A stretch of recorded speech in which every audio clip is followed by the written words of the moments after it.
And here we are, starting a brand new show. So make sure everything is all right, as it does seem to be okay. Hello everybody.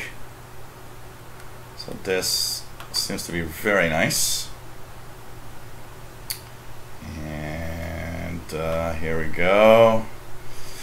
Make sure the chat is open here. We will open the chat for the IRC, and we'll be good to go. And I'm really sorry, I completely forgot to send the emails to everybody telling them that the show is on today. So I'm very sorry. Some people might not know I'm here because I forgot to send the email. So, hey everybody, welcome aboard. This is the Shortwave show. This is a show we have every week, starting this coming week, every Friday, 2000 hours UTC. It's something you're gonna, could see every Friday, and we'll be here every 2 weeks on Saturdays. And next Saturday, the next show on Saturday, the 19th of August, will be very cool, because we'll be broadcasting from the Canadian International DX Club Barbecue in Greenfield Park, Quebec.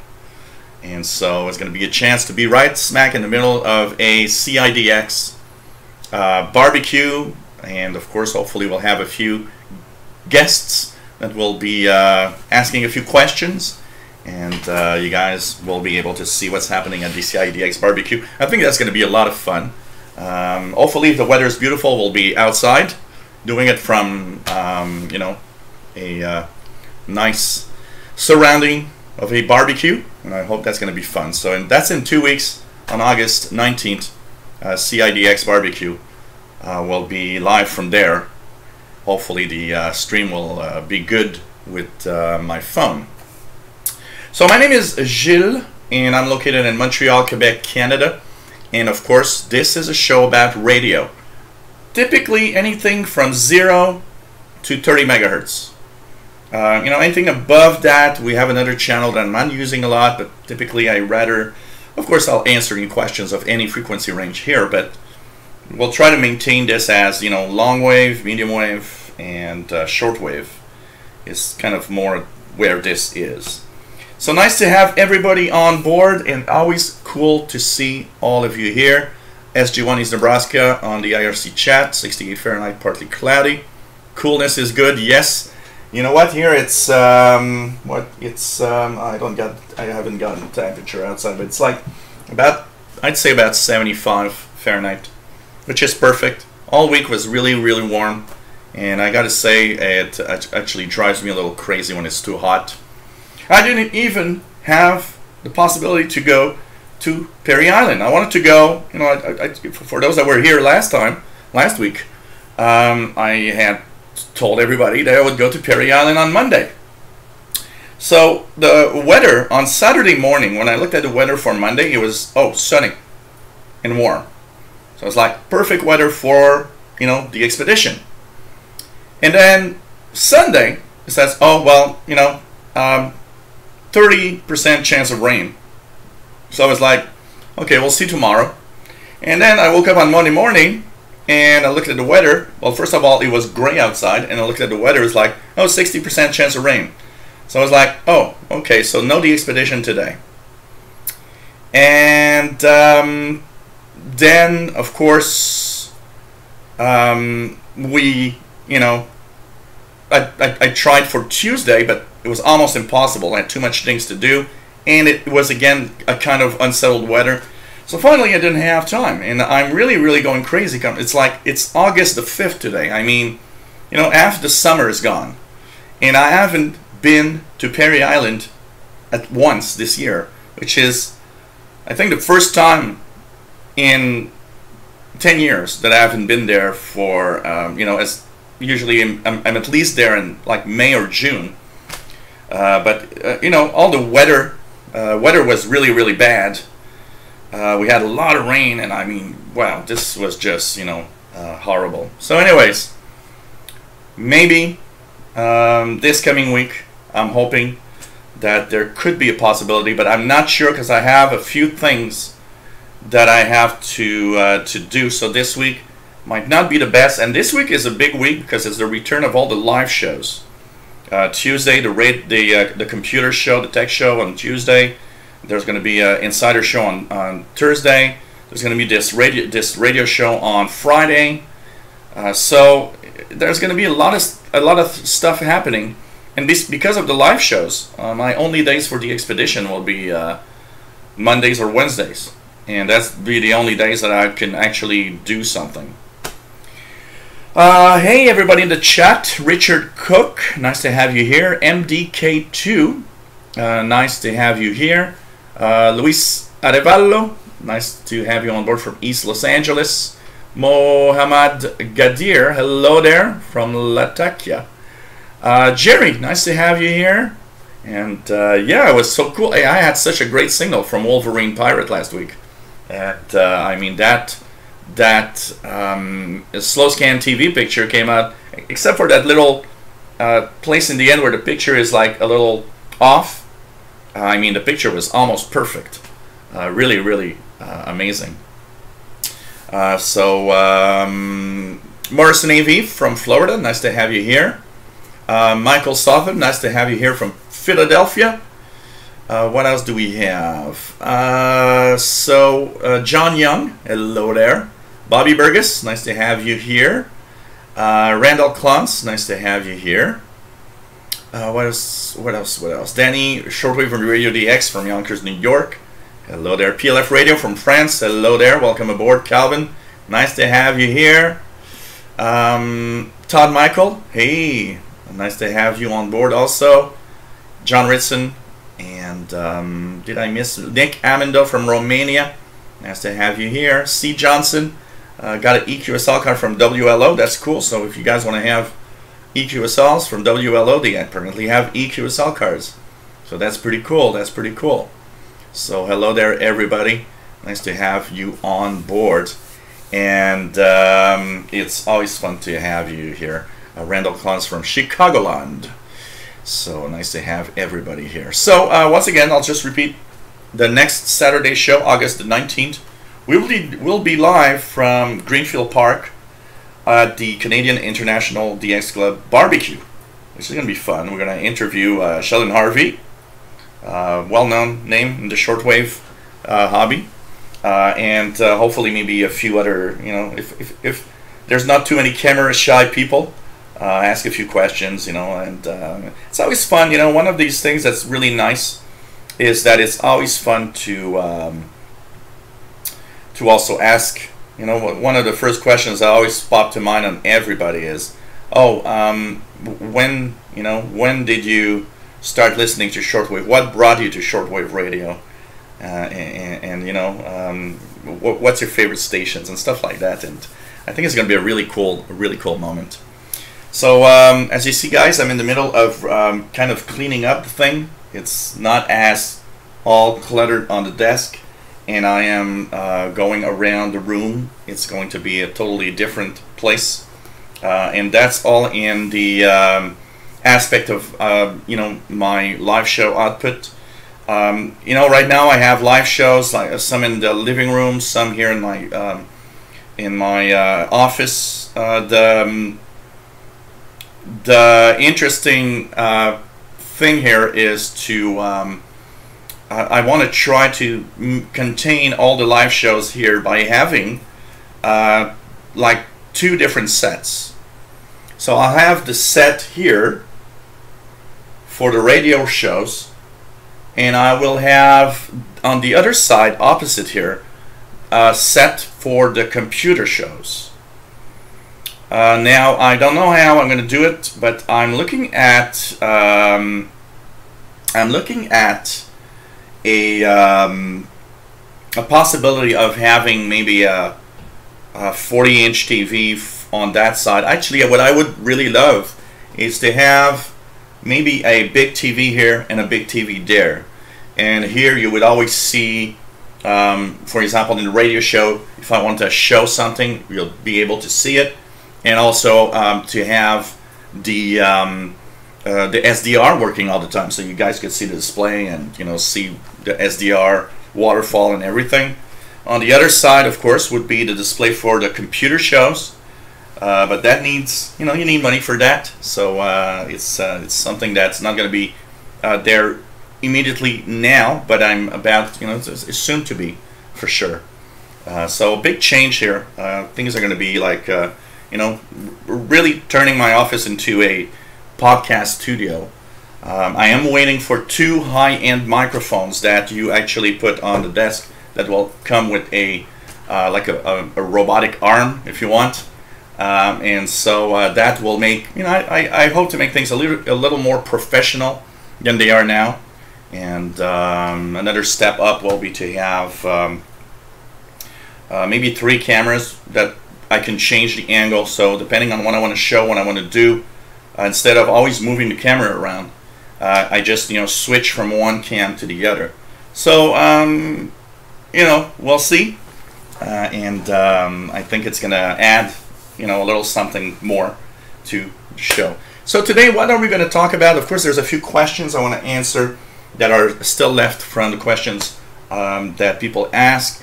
There will be, of course, the questions here, and we will actually we'll go through a little bit of my QSL collection today. I think it's going to bring back some memories for some of you, and I'm going to try to, like, you know, do a little interval signal thing or part of a broadcast thing for every QSL. I'm going to try to do something. I'm not sure if it's going to work well, but anyways, it's really really cool. Yesterday we had some really strong thunderstorms here. There was even a tornado warning for Montreal, which is not something we hear very often. The sky was really amazing. I almost didn't do any radio this week because my stupid landlord is supposed to he has to actually redo all of the back balcony, because if he doesn't, I'm soon to go, you know, I'm going to go outside one day and I'm going to go through the balcony, because the wood, you know, the planks are just, you know, really getting very bad. So this week he said, hey, I'm going to do the balcony, so take everything out.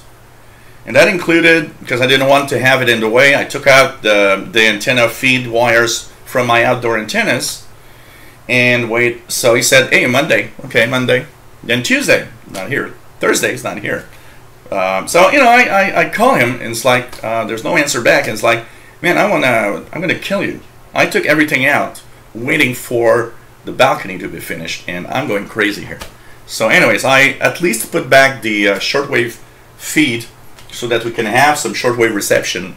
You know, I did listen a little bit on portable receivers, but you know, it's not the same as having a 22-meter long wire. So anyways, we'll have a lot of fun with that today. Hello there, Fastlow, nice to have you here. Also, Ralph Bender, nice to have you here also. And no, it's not a new clock. This is actually a picture frame. You know those digital picture frame? You just pop in an SD card and you can display pictures and all sorts of things. But it has a mode where you have a calendar and a clock. So I, because I was doing all the cleaning, I was like, okay, it'd be cool to, you know, like turn it on or something. So I turned it on today with the calendar and clock. Of course, this one's not set perfectly. This is the one that's really perfect right now to the UTC time. So it's 2014 and 2 seconds right now, UTC. And it's a lot of fun. I think it's really nice to have everybody on board. Hey there, Cholakov, nice to have you here. And of course, we'll be tuning a little bit. I was listening to, there's a Radio Exterior de España, 17855 in Spanish. En verano pues pasan otras cosas, y según vas creciendo pues te van pasando otras diferentes. Pues vamos a hablar de canciones que tienen la palabra verano. Summer song. En esta ocasión en inglés están todas, ¿no? Sí, vamos a decir. Summer, verano, summertime, tiempo de verano. Y Summertime es un es un clásico de Brunswick. So this is Spain, 17855, coming in quite well actually. So, okay, we're going to take a look today at some QSL cards. And I'd like to have a little bit of interaction if anybody has a story, a little something. I've got stories with, you know, some of these QSLs that's going to be interesting. And I think it's going to be a lot of fun. And I was hoping to set up this laptop with the SDR. And I actually noticed, funny story about this. I've got 4 Toshiba laptops here. And one day I fixed a client's computer, and it was a Toshiba computer. And her power supply died. So I had one of my Toshibas, and of course a power supply, Toshiba power supply, in my bag. So she said, where can I get, you know, a power supply? I said, well, you know, you can, I don't have them with me, but there's generic power supplies that you can get. And she says, wow, it's kind of complicated. Can you bring one for me? I said, tell you what, I'll charge you less. Do you want to have a used power supply? And it's that, it's the power supply I was using for my laptop. So she said, okay, how much? I said, well, you know, $20. It's an original Toshiba, works well. It's just that it's used. So she says, okay, I'll take it. And today, while setting up my 4 computers, when I got to this one, I was like, oh, I'm missing a power supply. I remembered that I sold that power supply to a woman that had a dead power supply. So I was like, oh, okay, I remember now. I need to get myself an extra power supply to have this one work. But I want to have an original one because I, you know, a few times I bought some of the generic power supplies. They're horrible and they create so much noise. And the original Toshiba ones actually make 0 noise on the radio. It's just amazing. So I'm going to, you know, get myself an original Toshiba one for sure. So what else do we have? And that's exactly what I was saying, Aishalakov. It's just, you know, crazy because the replacement power supplies, the one that are not original, and I'll give you a fantastic look at this. Here's one, and it's called a replacement AC adapter. This is the worst piece of crap for noise that you can buy. But they're really cheap, you know, and they don't weigh anything compared to the Toshiba one that weighs like a ton. This doesn't weigh anything, and I mean, this thing makes so much noise. Oh, really fast load? That would be great if you had a Toshiba power supply. It would be fantastic because I'm just missing one for this one. Of course, I got a battery on it, so I can operate it for about 2 hours. But you know, I have to switch the power supplies between computers for sure. Yeah, it's 19 volts fast load. It's a 19 volt power supply for Toshiba. Neil Toombs, nice to have you here as usual. Okay, so we'll take a look a little bit. It's going to be kind of really a kind of a trip down memory lane, I can tell you that.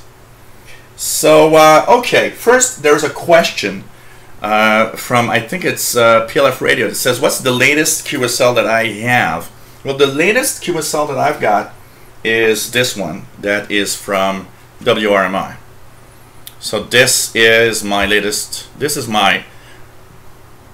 last QSL that I've actually received is this one. And I can show you the details on the back like this. So this is a nice QSL card, and pretty cool too. So WRMI QSL, very nice little QSL card, and I actually congratulated them in giving us you know, some great relays from shortwave stations. I also got this year this one from Radio Havana, Cuba. So this is the Radio Havana, Cuba one that I've received today. Not today, in the past couple of months. Radio Havana, Cuba. This is the back of the card. So really nice little Cuban QSL card. Got one from, this one is old. This is Radio Romania International. Radio Romania. This is the back of the card. Kind of cool. These are cool things to have. This one is from our friend Jordan C. Aburn, when he had this Radio Northern Ireland going on. So I got a nice QSL card from that also. So we'll be checking out old QSLs. We'll have little stories behind all of those. It's going to be very, very, very nice. What is the latest QSL cards you guys had? What would be the last one? And by the way, I don't know who asked, but I saw it go in the chat. What am I drinking today? Today is a 6-pack of Sleeman Cream Ale. So this is what we are actually consuming today for beer. Sleeman Cream Ale, 5%. Very, very nice, light taste, pretty good. Cheers, everybody.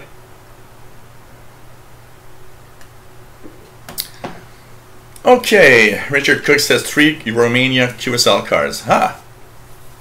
Ralph Bender says my latest is from last week from RTI.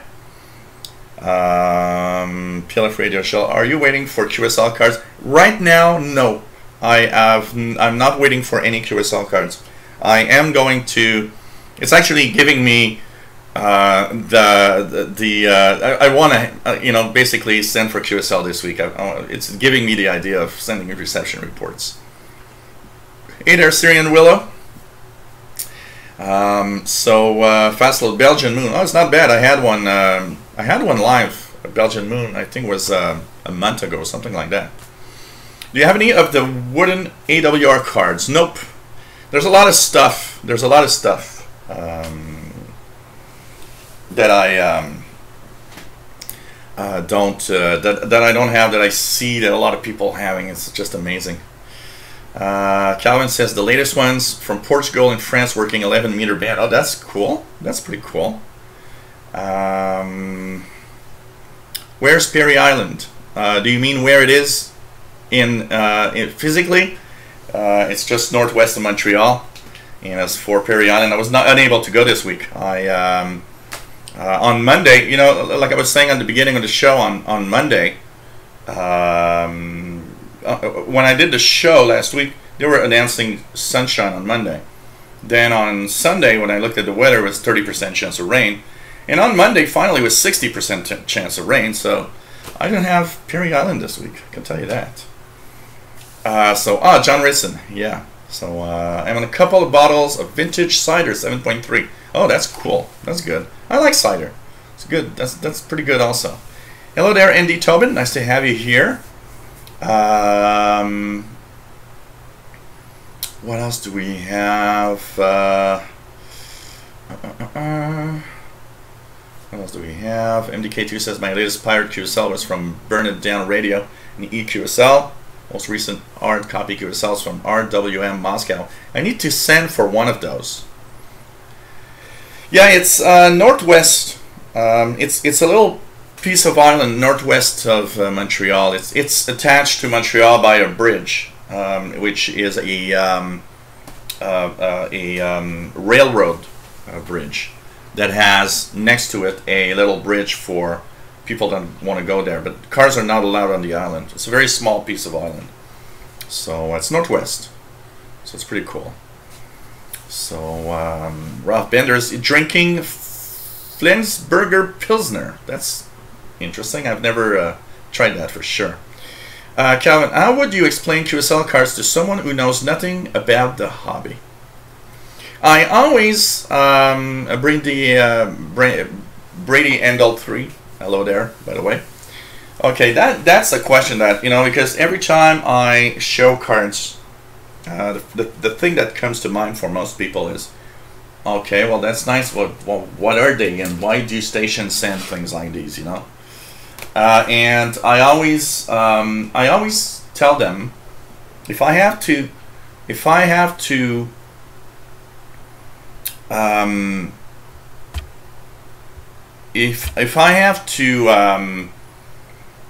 basically tell someone that is not in the hobby what these are, I will usually say they're an equivalent of a postcard. So I always start with the postcard analogy.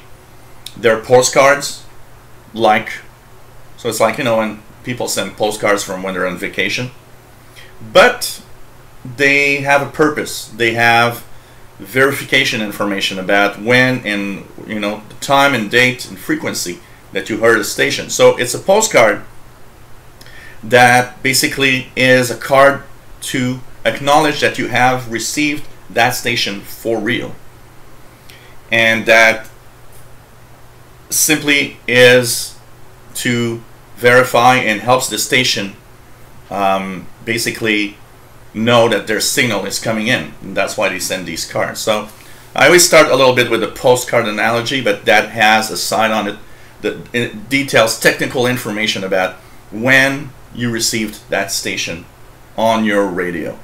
And so it's like a verification card. So I can always go like this. You know, I think it's the easiest way, because people are, especially when you're not in the hobby, you're not usually very technical about it. So it's not always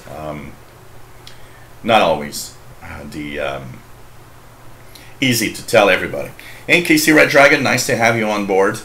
And so that's pretty much what I would say, basically. So yeah, Neil Toombs, I hope everything is all right. Nice to have. But yeah, that's the thing. You know, you start out, but not just because, you know, QSL cards are not just for shortwave. They're at the basics verification cards for any type of radio transmission. You can get a QSL card from a long wave transmission. I have received QSL cards from medium wave stations in the United States in the 80s. So AM broadcasters would send some. Not everyone, but some would do. And of course, they're shortwave stations. So you use the analogy that they're kind of it's a special kind of postcard, if you want, that has the technical details of and the proof. It's your proof that you have received that station for real, basically, and it helps stations know how well their signal is making it in a target area. That's pretty much what I had to say. So pretty cool. So KC Red Dragon, I'm going to have a dipole connected to my RTL SDR all the time. So what do I do for electrostatic discharge and lightning protection? I would Google antenna lightning protection, and you'll see these very simple little things. Some have like a bleeding resistor, things like that. What you want to know, basically, and what you want to do, because one of the things you got to understand, okay, because an antenna is an antenna, and the antenna being very often higher than a lot of things from the ground, chances are very remote. I mean, in 35 years, I've not had anything happen. So basically, you can't protect yourself from direct hit. That's for sure. You cannot protect yourself from even a close hit. That is totally impossible. There's nothing you can do about it.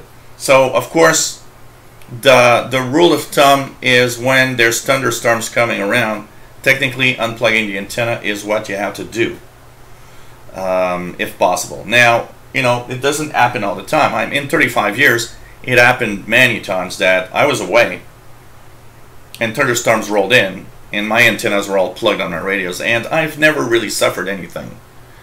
But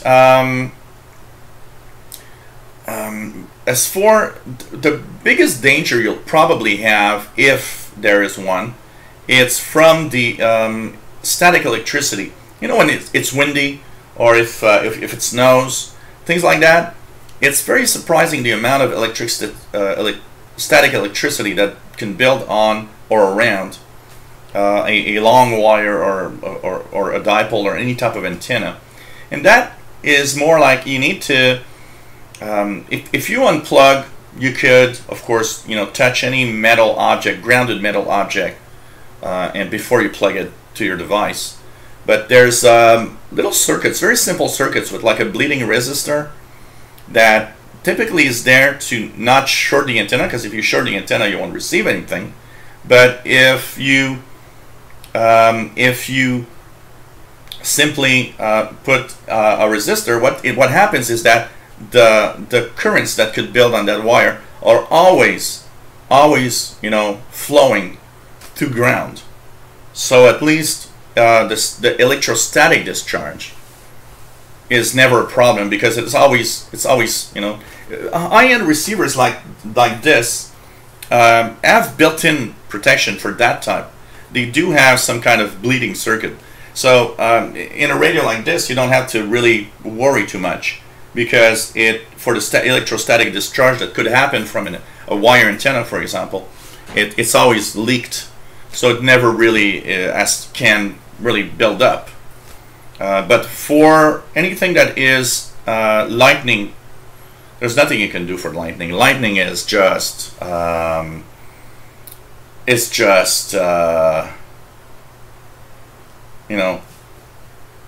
there's nothing you can do. This is a force of nature that's so great that there's really nothing you'll be able to do about that. Well, at least, Neil, nice to see that you're getting better, and hope that you are well, my friend. Felix Briggs from Brazil, hello there, nice to have you here. And that's also one thing, like Ichalikov says. Almost everything that I've seen, I've seen some amateur radio operators around here that have actually had issues with lightning blowing up everything, and it usually is almost always from the electric power. And don't worry that much, because if you have just a simple little resistor, you put like I don't remember what's the resistor, the resistor's value for that, but I've seen several circuits with just a little bleeding resistor that is connected to something that's grounded, so that you actually have electricity always flowing through, so electrostatic cannot accumulate. It's always flowing to ground.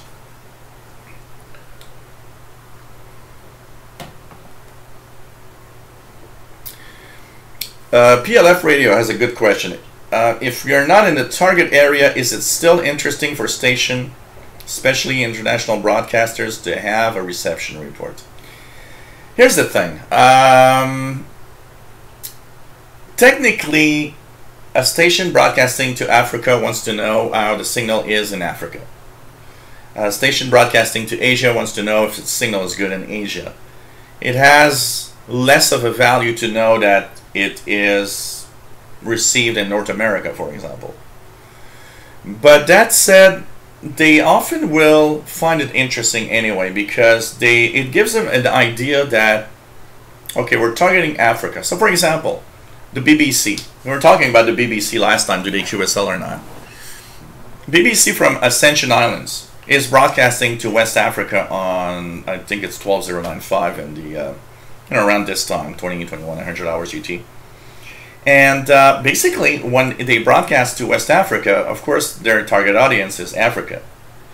But because of the angle, it's kind of in the line of Europe, so you guys in Europe hear it really well also. And I'll hear it also, not as strong. And if I send a reception report for that, I think they are still interested in knowing, okay, we are heard in Africa, but oh, it's interesting because we're making it to Europe and to North America. This guy in the East Coast receives us. So there could be some interest there, I think. And, I've sent so many reception reports for stations that were not broadcasting towards North America, but in a different target area. But that said, you know, there's a lot of stations, a lot of big international broadcast stations don't necessarily need, you know, to have reception reports to know if they're heard well or not. But still, you know, I think there's a curiosity out of it that is absolutely interesting there. So you know, I would think it's still interesting for them to know about it. KC1HOX, nice to have you on board. Sheldon Harvey, nice to have you on board from Greenfield Park, Quebec. That's, by the way, where we will be in 2 weeks. We will be hosting the live show for Shortwave Radio in Greenfield Park, Quebec, for the Canadian International DX Club Barbecue. So I think that's going to be a really cool thing in 2 weeks' time, for sure. What else? 1990 Sunbird, hello there. Nice to have you on board. And I think, you know, like Jerry does, I think one of the safest things, and, you know, I kind of am a little lazy now. I don't do it. But for a long time, when I knew I was not going to listen to, you know, shortwave for a while, or if I knew that I was going to be away and there's a chance of thunderstorms, I had the habit of always disconnecting my receivers. But you know what? Think about the fact that there's probably as much chance of having a blown up receiver from the power line than from the antenna when there's a thunderstorm. So, you know, and but they do, you know, like MDK2 says, they do send QSL cards, by the way, even if they're not in your target area. I think they might find it. Some might find it interesting, others maybe not. You know, it all depends, for sure. So, what else we have here? Okay. Scott Lay, nice to have you here. Active antennas. I never really, and I'll let, you know, maybe somebody else answer that, if any recommended active antennas. But I'll say that I don't usually think active antennas are that great.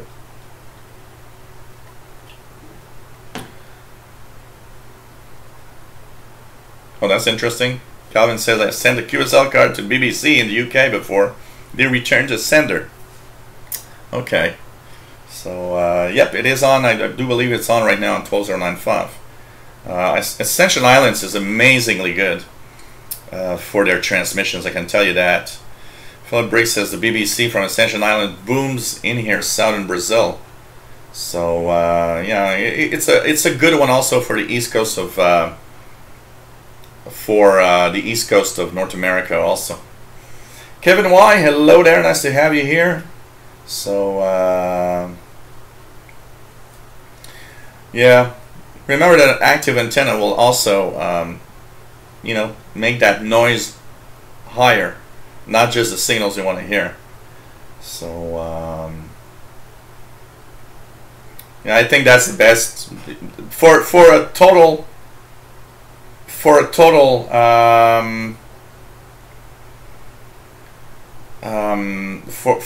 protection, I think unplugging from the wall socket everything that you want to keep in thunderstorms is a recommendation, basically. Have you ever wanted to try IRC Cloud for IRC? No, I've never, Bobby. I've never. So, Scott says, thank you, I'm learning. Pretty cool. Pretty cool. Yeah, loops are quiet. Magnetic loops are usually good. Sheldon is sharing a great website that I went there a couple of times, which is a great QSL card museum. And I know that there's a, I don't know if it still exists, kind of a Society of Preservation of QSL Cards. You know, when somebody passes away, their QSL card collection could be saved and all of that. I wonder if it still exists or not, but there was that. So hey, we'll start with a few QSL cards, and I'm going to go here to a little part. I want to get some of the. I'll try to get some of the interval signals. So the first QSL cards I'm going to show are from here, and so let's check out both sides. No, the first one's here, and I think there's more here. So I'll share these with you guys. So let's check out the RRF shortwave. So this is one of the stations that I believe. I'm trying to have it play, but it doesn't play. You know, these Android phones, I do have VLC installed, but it never works. Anyways, let's try another one here. I'll try another means if it doesn't work by here. So anyways, first cards of Radio Austria. So let's check out here if I can have it played through another means here. Sorry for the little delay. And of course, this is one of the great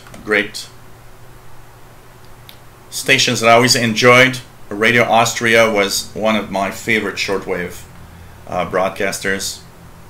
So Radio Austria, and this was their interval signal. The one here is 1995. So let's check it out. Hope you guys will hear it.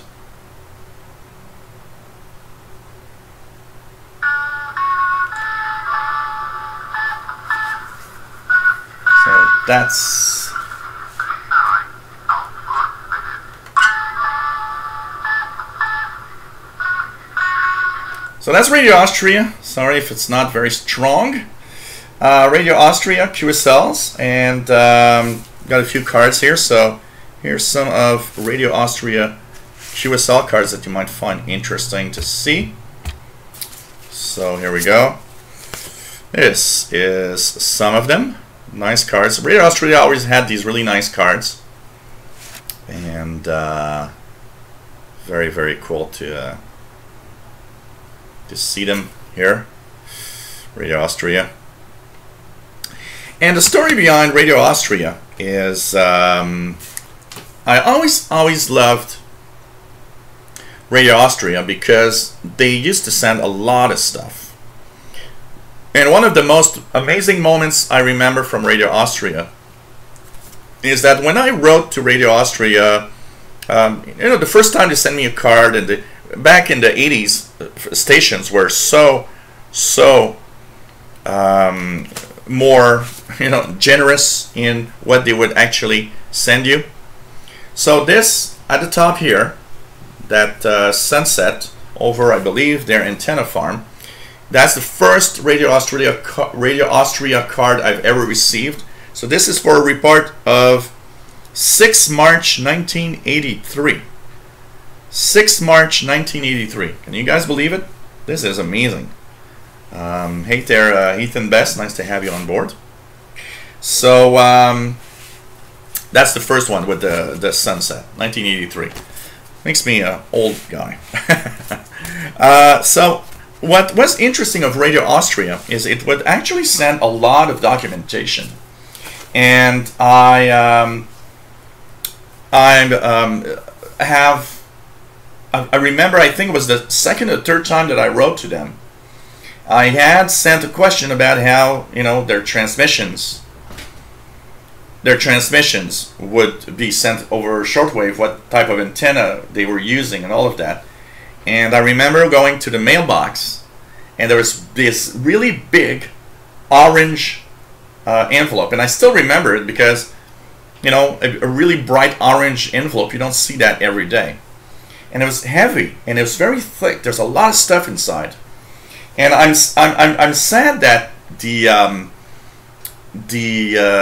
don't have that anymore, because, you know, sometimes you have so much stuff that you just can't keep everything. And it was documentation on all of their antenna arrays, transmitters. They had tons of information about shortwave broadcasting and shortwave propagation. There was, I remember, like a little manual of a little, you know, booklet of how shortwave works. I think it was, by the way, one of the first times that I had a clearer idea of how shortwave propagated, and why I was receiving all these stations. But man, this was so cool. And you know, Radio Austria is one of those stations that I clearly miss on shortwave. And you know, I'm sure I've got even more here that are that I don't have there, but as you've seen, I've QSL'd them several times, and you know, these are great cards to receive. So you know, this one's from '92. Anything later than that? So the last one I seem to have here is from 1992. So it seems 1992 would be one of the last times that I QSL'd them, basically. And to give you an idea, they were broadcasting to North America, I remember. So if we look here, 0130 on 13730, 0230 at 6155. What is there here? This one is at 0100 on 6000 kilohertz, the Radio Havana Cuba frequency today. 0100 and 5945. Amazing. That is a lot of souvenirs, but it was so cool, so cool. And so Radio Austria actually stopped shortwave at some point. Let me just check it out here. So Radio Austria, shortwave, they're still on the air. I think they do have a, is it a German language broadcast? But for the English and the international broadcasts, they decided to, you see here it says in the year, it seems that somewhere in the early 2000s, in the year 2000, and here it says on Wikipedia that in the year 2000, some of the budget was cut, and in 2002, Federal Chancellery completely stopped the payment for ORF shortwave. So basically, it's in early 2000 probably that they've stopped shortwave. Radio Austria International started in 1955, so that was interesting. And at the end of the 1990s, it was also, you know, they're saying, yeah, so they still have their, I don't know how to pronounce it, Moosbrunn, something like that, transmitter site. It's still there. It's used by different shortwave broadcasters, by the way. Like Adventist World Radio uses the Austria transmitter site. And it is sad to see that they have really, that they have finally,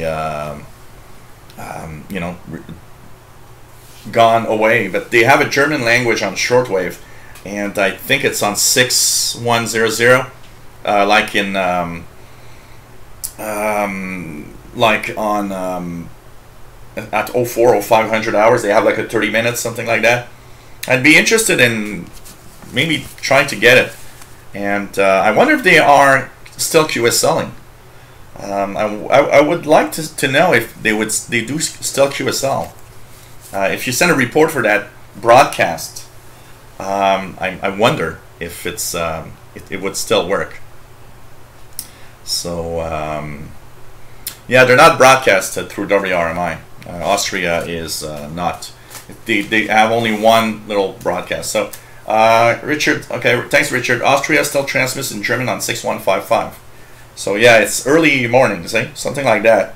And so 6155, and I got a QSL card here from 6155, so it's a frequency they've been using for a long time. Sheldon has shared a very nice page about QSL cards, including origin and history. So thanks for sharing that. What else do we have here? What's that old tube monitor doing in your shack? Well, it's my good old Panasonic E70 monitor that I for some reason just can't. I just can't, you know, put it away for some reason. I just can't. No problem, Sheldon. Always nice to have you on board anyways, and thank you for the nice comments. And yeah, 2 weeks at the CIDX barbecue in 2 weeks. That's going to be a lot of fun. A lot of fun. So that's pretty cool. And Sheldon is totally right. Stations are not obliged. They're, you know, they have no. They don't have to send you a QSL card, and a lot of them don't. And it is true that some people actually go overboard. I remember, you know, when I was younger, I had my friend that would also QSL stations, and I remember that he was very, very angry at not receiving QSL cards from stations that I did receive. And I remember once he told me, "Oh, I sent them a letter telling them what I think." Well, it's like, don't do that. You know, there's a lot of reasons why you don't receive a QSLs. Some stations do not QSL. Some stations do not want to QSL. Some stations QSL, but you know, you don't know. It's sometimes you might have the letter might be lost in the mail, stuff like that. So it's you know, you got to be careful. They don't have to, and that for sure. Hey Christopher, nice to have you here. So yeah, no problem for the music. So it's, you know, one of the most important things I think is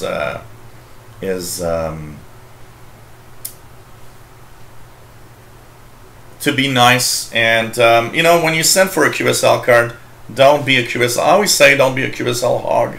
Don't be the kind of guy that just wants a QSL and doesn't care about the rest. It's nice to be able to send, you know, for a QSL, but also be constructive. Give them comments. Say that you're listening to their program here and there. Say that you like this program, that show. Show them you're listening. You know, I mean, it's easy to do a reception report, but you know, when you start saying, "Oh well, you know, I listened to this show, and oh, I like that show also, and oh, and you know, I listened to the mailbag the other day," it first of all tells them that you're listening for real and you're not just a QSL hog. And you know, give them comments. Say what you like, what you don't like, and you know, say what you don't like. That's something, you know, people sometimes say, "Well, I won't say I don't like that show." They're not going to send me that QSL card. Actually, they want to know if people don't like a certain show, because they are going to change their programming and do some changes based on what you like or don't like. If you lie and say you like everything, well, you know, if you listen and in your head you're always saying, "Well, what a boring station," you're part of the problem. You didn't tell them, "Well, you're a boring station." Not in these terms, but you know, every station has good and bad, and every station has interesting stuff. And you know, Radio Romania, I don't really personally care about Romanian music, but that said, some people might find it interesting, and I will not say it's not a good program. I will say I don't listen to that type of show very much, but I will tell them I like their cooking show. I like their shows. They have this segment where they talk about Romania in the communist era. These are all segments that I find super interesting of Radio Romania. So you gotta, you know, tell them. Don't be mean to them. Never, never. You know, be polite And if you don't like something, you can say it politely. You can say, well, you know, you've got this show that's going on that I find, you know, less interesting than the others, and so on. But it's, you know, just you know, be a good sport, and like Sheldon says, just don't be a bad guy. By the way, also, I want to mention it right now, as we were mentioning that I will be live on Saturday, the August 19th at 2000 hours UTC from the CIDX barbecue. We do have a special shortwave slash moon eclipse show, a solar eclipse show, sorry, on August the 21st. So Monday, August the 21st, somewhere around 1800 hours UTC, I will be live. We will try to do a little experiment in checking out propagation as the solar eclipse is going through North America. So that one will be around 1800 UTC on Monday, August 21st. I will also have a feed on my 50-inch TV. It will kind of be split in half. There will be a feed of different places in the United States where we can actually view the eclipse live, and also we'll be checking out propagation and all sorts of things. So special shortwave radio show slash solar eclipse show that will be coming in on Monday, August 21st for the solar eclipse. And I actually I really don't know where I put them already, but I found my eclipse shades today. I have a pair of eclipse shades, as here the sun will be approximately 60% covered. So of course that's going to be interesting to watch also. So some special stuff coming that's going to be really nice. Okay.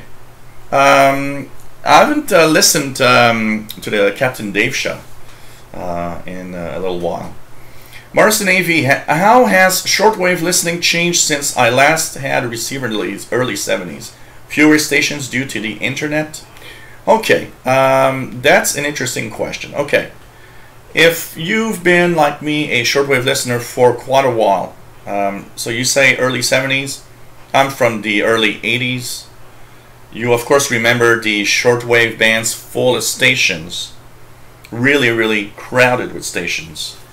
And when I would think the first thing, anybody that has not listened to the shortwave bands in quite a while will first have some kind of very amazed moment where they're going to say, wow, the bands are dead. Because if you have not listened in 20 years, you still think that you just turn on the radio and there's tons of things. And that's very, very different now. It's not like that anymore. So the thing that has changed over time is a lot of, you know, I don't actually think the internet has that much to do with the demise of shortwave. A lot of people say, well, you know, they stream on shortwave. No. Look at Radio Austria. They don't have a Radio Austria English feed on the internet.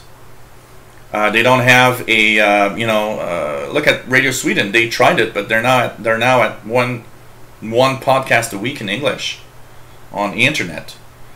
You know what? Most stations that left have not left to be on the internet. Some did, not all of them. And I'd say more than half did not replace their shortwave presence with an internet presence.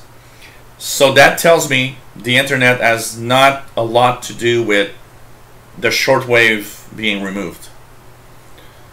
I think what's happening, every government, you know, most of these are government-owned stations. Governments around the world, everywhere, are kind of in a little hard time getting cash to pay for things. And when that happens, well, they start to remove things that they deem to be unimportant. And it's sad because one of the things they deem unimportant is shortwave broadcast. And shortwave broadcast, you know, I find it sad because they don't understand. And what I always repeat is, you know, since radio, an example, since Radio Norway is not on the air anymore with their English broadcasts on Sundays, I don't really know what's happening in Norway.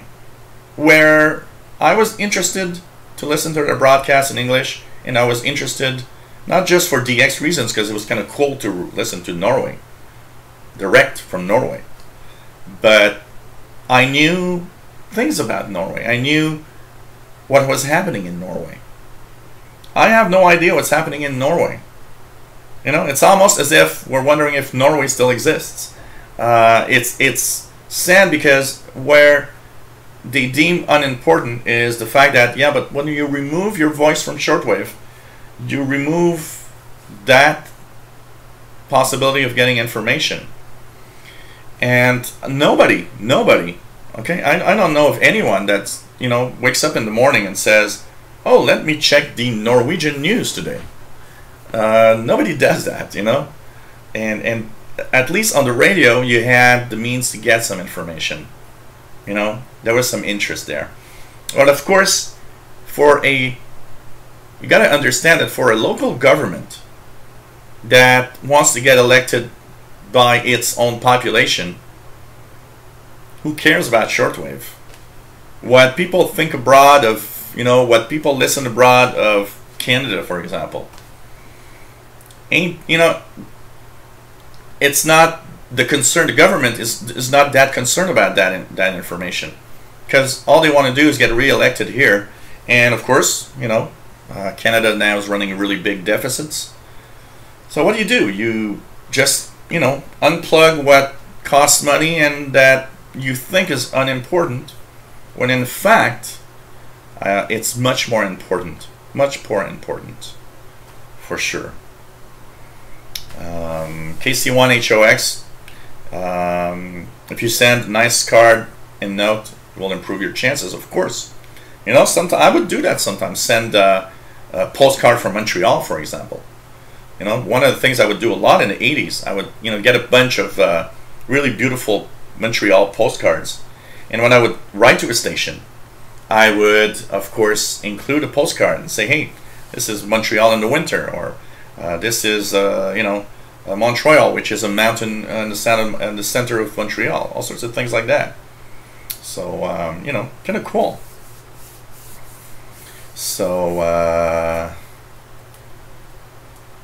what else do we have? Neil Tum says, I have a pile of old QSL cards my granddad received over 20 years ago. Must scan them in a fancy get a photo frame and have them cycling around. Oh yeah, that would be cool. Actually, I didn't have the time, because what I wanted to do here on the picture frame was to load a bunch of scanned QSL cards and have them cycle through, and I thought that would be an amazing use for my picture frame. Why not cycle through QSL cards? It would really make this a great, you know, theme for my my radio show and my you know, my radio equipment.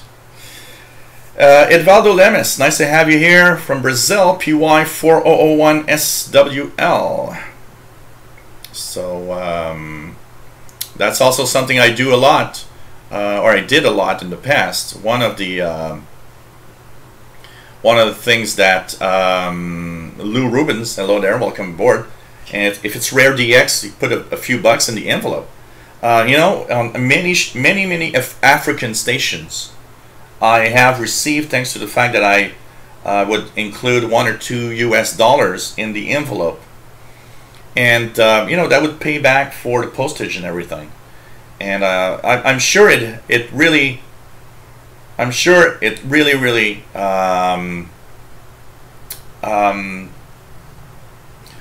did give me higher chances, and I might not have received some of these without doing that. I think that is, if you send for a QSL card, for example, for an amateur radio operator, that is something you have to do. I mean, if you are asking a QSL card from any amateur radio operator, well, I think the least you can do is pay back for the postage and the price of the cards. You know, remember that if you are asking for QSL cards from ham operators are people like me that have very limited means most of the time. They can't spend, you know, $100,000 a year in QSL cards. So I think for amateur radio operators, for example, you know, having a couple of bucks in the envelope is much appreciated, I'm pretty sure. Neil Toom says, Jill, you got an ISS pass in a few minutes. They've been active on voice today. So, interesting. I can't do it.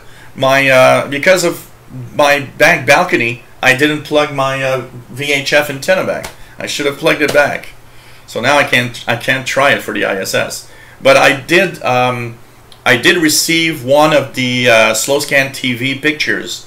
2 weeks ago, when it passed over around it was like 10 p.m., 10 or 11 p.m.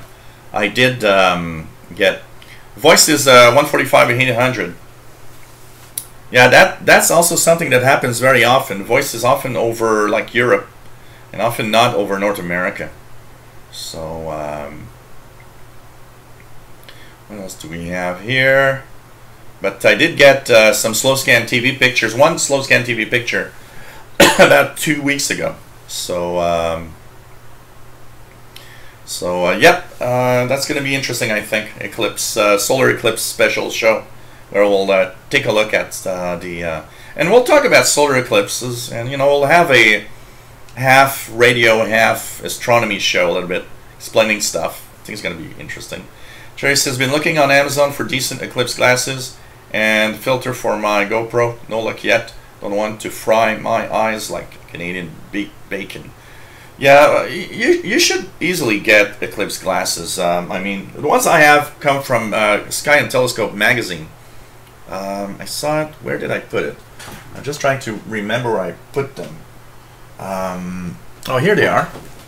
So these are cheap ones, and they work really, really well. These are.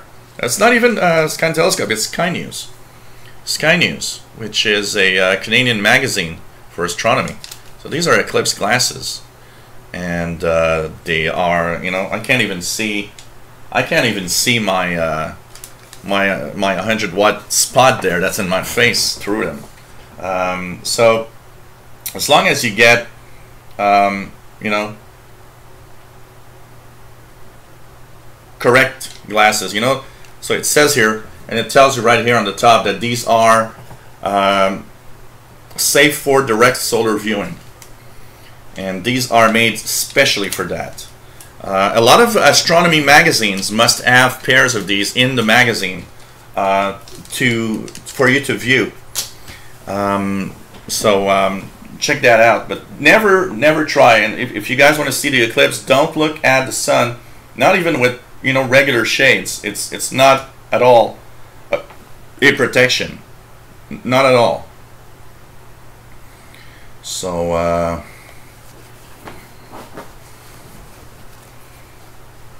what else do we have here?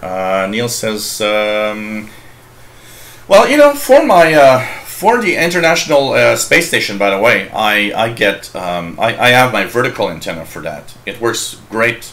A vertical antenna works great, and even, you know, for the International Space Station, it has such a strong signal. Just a rubber duck antenna is often enough for the International Space Station. So, is there still a broadcast from Israel on shortwave? I used to hear them in the late 80s or 90s. Nope, they are not on shortwave anymore, called Israel. And it's funny you talk about it, because the page that I've got here is the page for Call Israel. And let's hear a quick sound of the interval signal for Call Israel. I believe I have it here on my phone. Interval signal. So here we go. So Call Israel.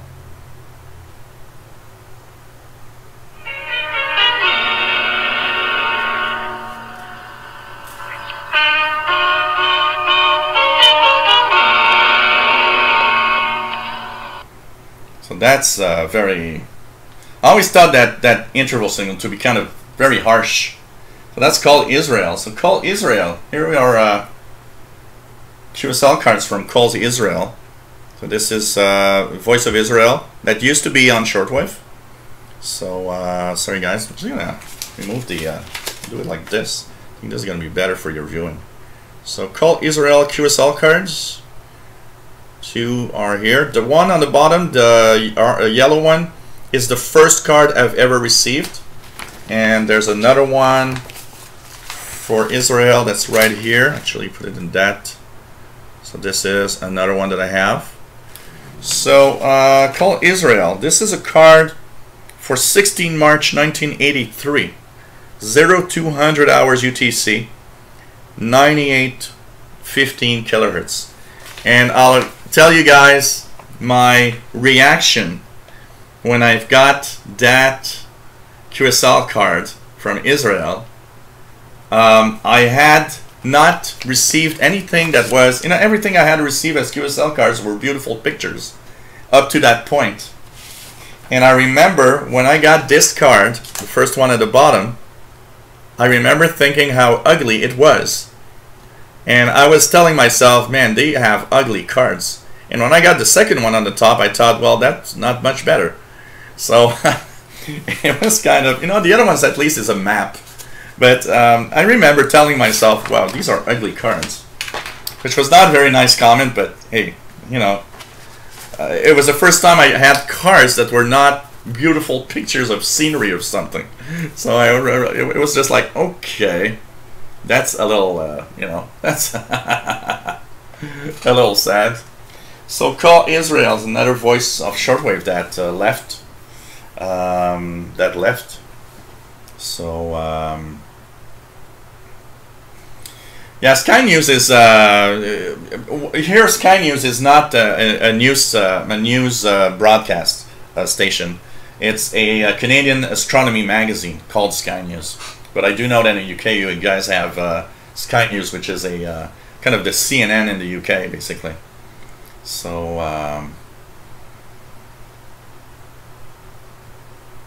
really nice to yeah. F Blasty says you send some bucks or IRCs.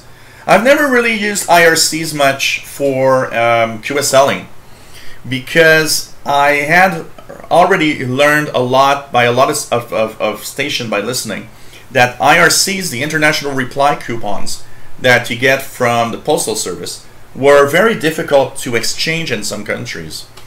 Even though it was supposed to be some international thing, it was very, very difficult for a lot of people to actually exchange them. So I always, put US dollar bills instead. I always thought it was funny. And it was kind of always funny because I would always go to the bank and I would tell I would tell the teller, well, I want to have $21 bills, $1 US dollar bills.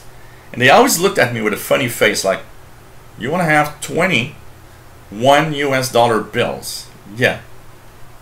And they always had that face. Why the hell does that guy want $21 bills? It's just funny. Man.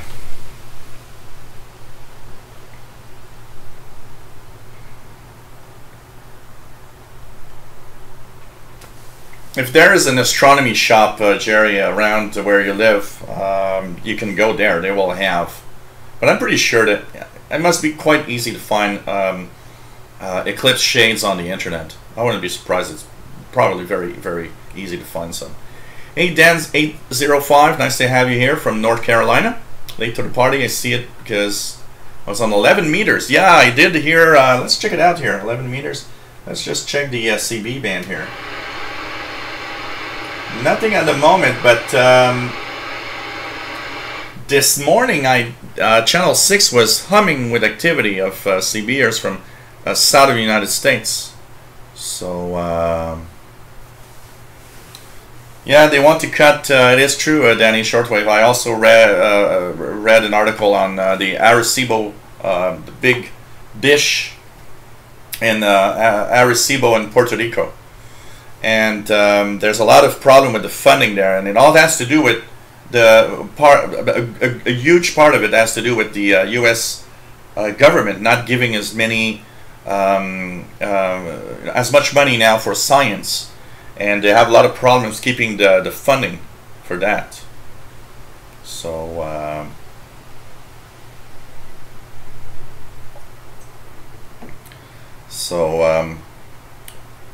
what else do we have here? Hey, Richard Tribble, nice to have you on board from Sherbrooke, Quebec.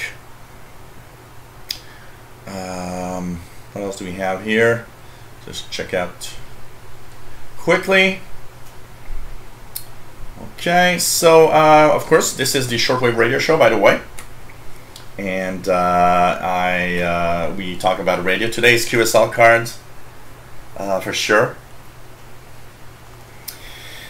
Man.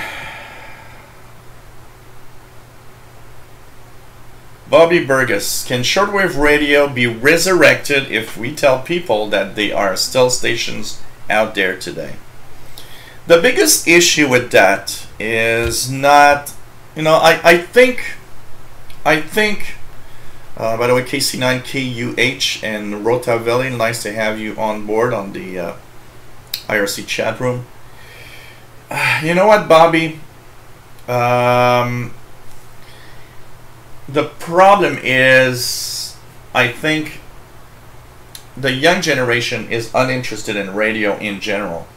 Most of the young generation gets their stuff on the internet and stream over their, you know, whatever on their smartphone. And what happens is that there's at some point a cutoff point where very little young generation will be interested in the shortwave aspect, the shortwave hobby in general. Can we resurrect shortwave? I think it's a declining thing. I think it will be very difficult to resurrect. You know, I mean, the idea behind the live shows I do here is very simple. Use new technology to try to not only maintain but to promote shortwave radio and radio in general. And I've succeeded somewhat because I do get a regular post of, hey, I didn't know about this, it looks so cool. And I don't know how many people have written to me saying, you know what, I bought my first radio, my first shortwave radio because of you. So that means, okay, there's potential for kind of a refresh. But remember that if we just think about it, the average age of the shortwave listener is, you know, I'm 48, and I'm sure the average age of shortwave listener is pretty close to that. And the fact that there's a lot, what kills the hobby, like I always say, the fact there's a lot of noise and it's getting more and more difficult to receive something. The fact that there's less to listen to on the bands. All of that together makes it a hobby that is going to be very, very difficult to kind of resurrect and make popular again. Which is sad. Which is really sad. Simon Templar, nice to have you here from warm and sunny Portland, Oregon. Nice to have you here. Thank you. Well, I'm listening to the channel 6, which is 27025. But what I often, for 11 meters, for, you know, the calling frequency is 27555 upper sideband. 27555 upper sideband is the general 11 meter calling frequency, so you can go there. So nice to have you on board. Joshua Gosnell, nice to have you on board, and pretty cool. Chilling in a coffee shop with your girlfriend. That's pretty cool. Pretty cool. So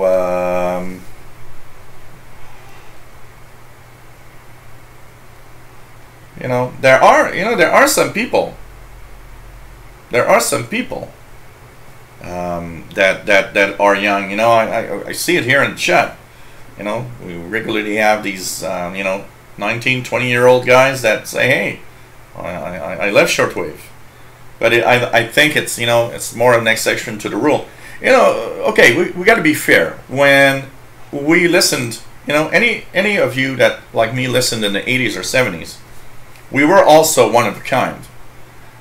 For most of us, nobody else was doing shortwave listening. Even amateur radio operators will tell you, well, I became an amateur radio operator, but nobody around me really did anything with amateur radio. So it's something that that we have to remember, that even in the 70s, 80s, any shortwave listener and any amateur radio operator were kind of a little out of the general population, basically. That's for sure. What's the best means of protecting a loop antenna from the weather? Not much can be done about that. You know, weather is tough on antennas.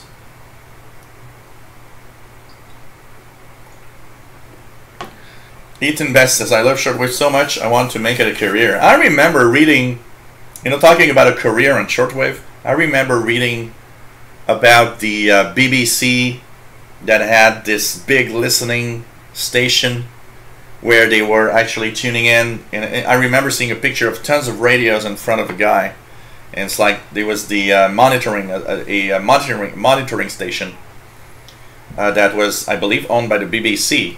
And they actually were monitoring international broadcasts, giving reports of how well they were doing with their signals, all sorts of things. And I remember thinking, wow, I would love a job doing that. Being in front of shortwave radios, that would be a job I would love to have. But, you know, I kind of... One thing I can say here is I kind of succeeded somewhat, a little bit. 16180 is almost nothing for me. Very, very weak. And it was just, you know, I always found it cool. But, you know, I'm kind of, like I say, a little succeeding a little bit here because part of the income that I do now is thanks to my YouTube stuff. So I can say that part of it, part of my income and part of my work is radio and shortwave radio. You know, part of it. So it's just amazing. Oh, that's cool, Ethan. Going to be at the National Association of Shortwave Broadcasters next year. Where are they meeting next year? I believe they're meeting at different places every year. What else do we have? Danny Shortwave says, I'm 50 and nearly everyone I grew up with was never interested in any radio, CB, shortwave, or otherwise. You know, I was lucky because I had my best friend, I had like two best friends when I was a teenager. And one of them came to my home, saw my DX100 here, my first shortwave radio. I tuned it. He listened to 2 or 3 different international broadcasts that I showed him that was on the air. And he was hooked. And he asked his dad for Christmas for a radio. And we both actually tuned shortwave for a while together. Until, you know, we went to college and now we've separated. We didn't go to the same college, so, you know, we didn't see each other as much. And he kind of shortwave faded out of his interests at some point there, where I kept going on because it was more than just a hobby. It was a passion. Shortwave radio was for me a passion. And my other friend that was on the same street, we had 2 years difference. He actually was kind of interested because he was interested in electronics. And we would often be together because I had more knowledge than him. So every time there was a little something about electronics, he always came to see me. And so he was not listening to shortwave, but always found it kind of cool to be in, you know, and to have and to receive the signals. And You know, I remember sometimes he'd come over and I'd say, hey, look, this is Greece in English, or this is, you know, and I always found it interesting. The only thing that actually probably was a big problem for him, he didn't speak English. So when you don't speak English, shortwave, you know, of course, if you speak Spanish, it's pretty good. But I mean, I'm looking at French language here. So he was talking, you know, we were, of course, I grew up in French. But I could talk and understand English already when I was a teenager. He did not understand English. And there was kind of a limited number of French transmissions. Not zero. You know, I mean, there were some French transmissions for North America in the evening. There were some French transmissions throughout the day. But the amount of French transmissions were very small compared to all the English language broadcasts. And I think that was part of the reason why maybe he didn't really catch on to the shortwave hobby that much. So, but it depends, you know, but he was more into electronics anyways than anything else. But he did buy a Texan PL600. I remember when I got my Texan PL600, about, you know, 8 years ago, he asked me, he says, oh, if I had to buy a shortwave radio, what would you recommend? And I remember telling him, well, for the price versus performance, get the Texan PL600 on eBay, and I think it's going to be, you're going to like that. Oh yeah, man, Kevin Y. CB was amazingly big in the 70s here too. I mean, I remember in the 80s, I had a 3-channel realistic walkie-talkie. And I remember going to the park down the street where I lived, extending the antenna, and just calling. I had only one, you know, it had 3 channels, but I only had the crystals for channel 14 back then. I remember calling on channel 14 and asking if anybody there is listening. And you guys, I can tell you, that was kind of, that's a fun part of the CB band, the CB hobby. I would say that probably 1 out of every 3 or 4 times I would go to the park and call for any stations on channel 14, somebody would answer me. And I actually met tons of people that were on that channel, because channel 14, that's 27125 megahertz, or 27125, 27,125 kilohertz. Channel 14, every cheap CB, every cheap walkie-talkie was rigged for channel 14. They were all on channel 14. It was like, I don't know, there must have been a discount on channel 14 crystals. So every CB and every walkie-talkie was on channel 14. The ones that were cheap. The ones that were more expensive had 40 channels and all, or 3 channels like me, but you know, most of us didn't have the money to buy the crystals. I got the money a little later, and later on I remember I had channel 14, 19, and 30 on my walkie-talkie. And I used to talk a lot on the CB with my walkie-talkie, and when I got this, the TRC 432 here, I actually talked a lot on the CB bands with my friends that had walkie-talkies. And it was just great. I remember when I was kind of bored, I'd take my walkie-talkie and I would just go to, you know, and I'm going to show you guys. These are the same that's in Stranger Things. If you guys have watched the Netflix Stranger Things show. I had one of those. And basically, I would, you know, I'd extend that. I'd go to the park, put it on A, which was channel 13. And there I'd simply, you know, call for any stations, anybody there. And I met tons of people. I met tons of people with that. I mean, there were kids. I was telling them, hey, I'm at this park, this position, where are you? And we would meet up somewhere. Not all the time, because some were scared. Some didn't want to give their position, you know. But I was kind of, you know, I always been a little more you know, I would say not as scared as the other kids of what can happen, you know. Of course, you know, you meet people you don't know, and I remember my mom telling me, hey, I hope you're not meeting people you don't know with this, because that's like this dangerous. Hey, I met tons of people and none of them were dangerous. It's like, you know, you gotta stop going crazy with the, you know, the dangerousness of things at some point. I don't know. I was more, you know, I guess I was not really the scared type for things like that.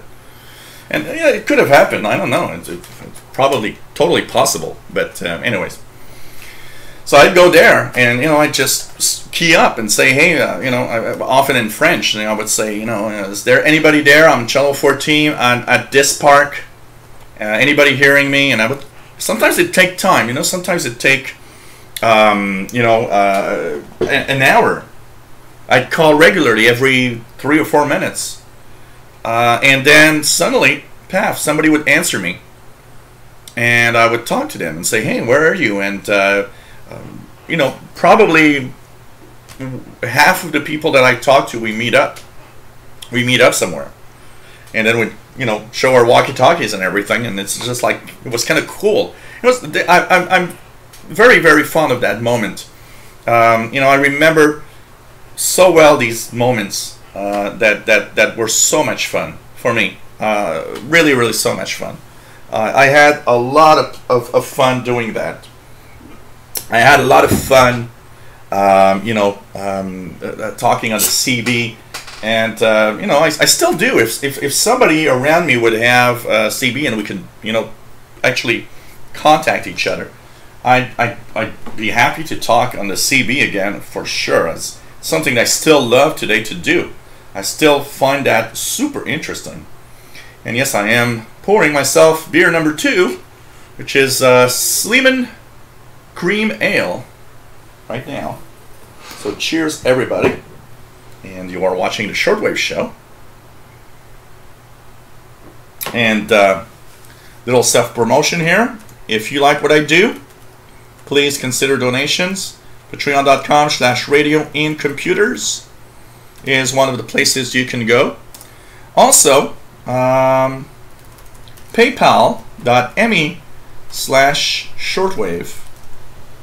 You can, of course, send me a PayPal donations there. And by the way, everyone that sends me a PayPal donation will receive an EQSL. It's in preparation. I had said that last time. It is, I'm trying to do something special, a special design. It's almost done. So this week, you will all get an EQSL. Everybody that sends me a little something in a PayPal donation, you guys are getting an EQSL. So when I think about it, I already have a few people that are going to have one. And of course, everything helps. You know, it helps me continue doing these live shows. Helps me continue, you know, with what I do. And if you enjoy what I do, thank you so much. It's much appreciated. It really helps me a lot. You guys have no idea how it helps me continue doing what I do. Okay, let's. I'm a little far in the chat. So Dan 805 says, I'm 15 and I really love radios, especially below 30 megahertz, just because you never know what you'll pick up in lower frequencies. Well, Dad, you know what? I'm sure you don't find a lot of 15-year-olds around you that do that, and I just find it fantastic. And I'm sure you have. You know, I still remember the thrill of when I started, the thrill of you know, all of that, you know, just discovering shortwave radio and radio in general is just so cool. Yeah, Neil, I know BBC monitoring shutting down. No more money for that. So, so you know, there are some people that. How well does anyone know the history? What happened on October 30th, 1938? That one I'm not sure.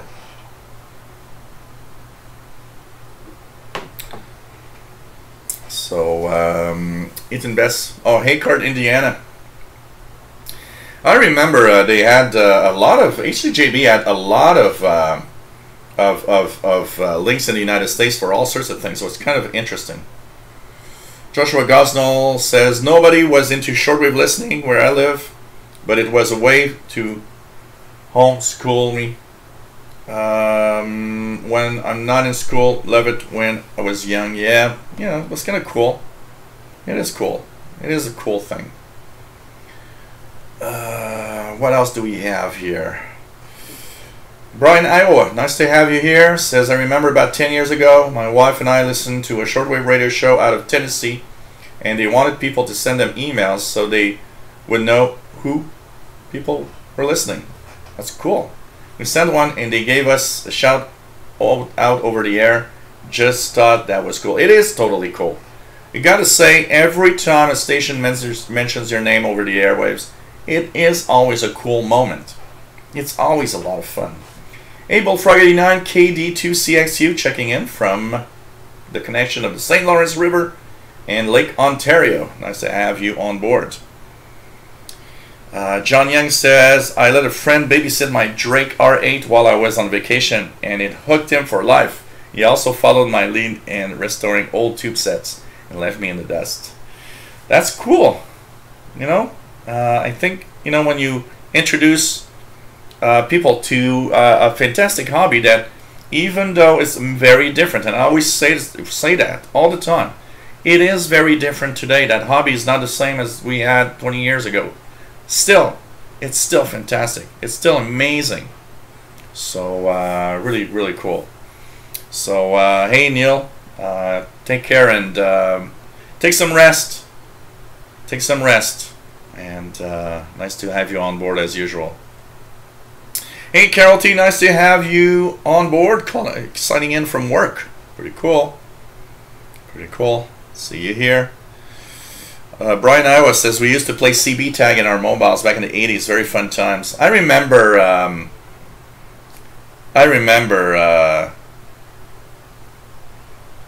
there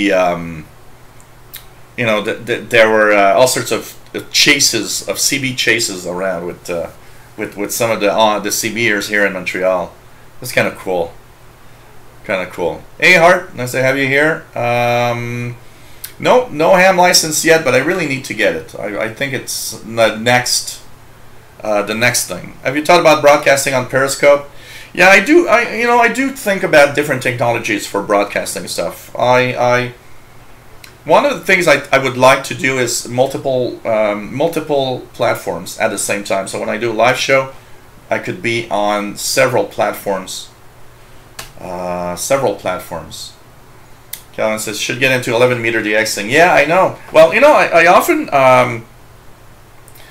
often like to listen to 27555. Hear all these stations calling in. I wish I had some rig to actually contact back. I'd love that for sure. For sure. So what else do we have? What else?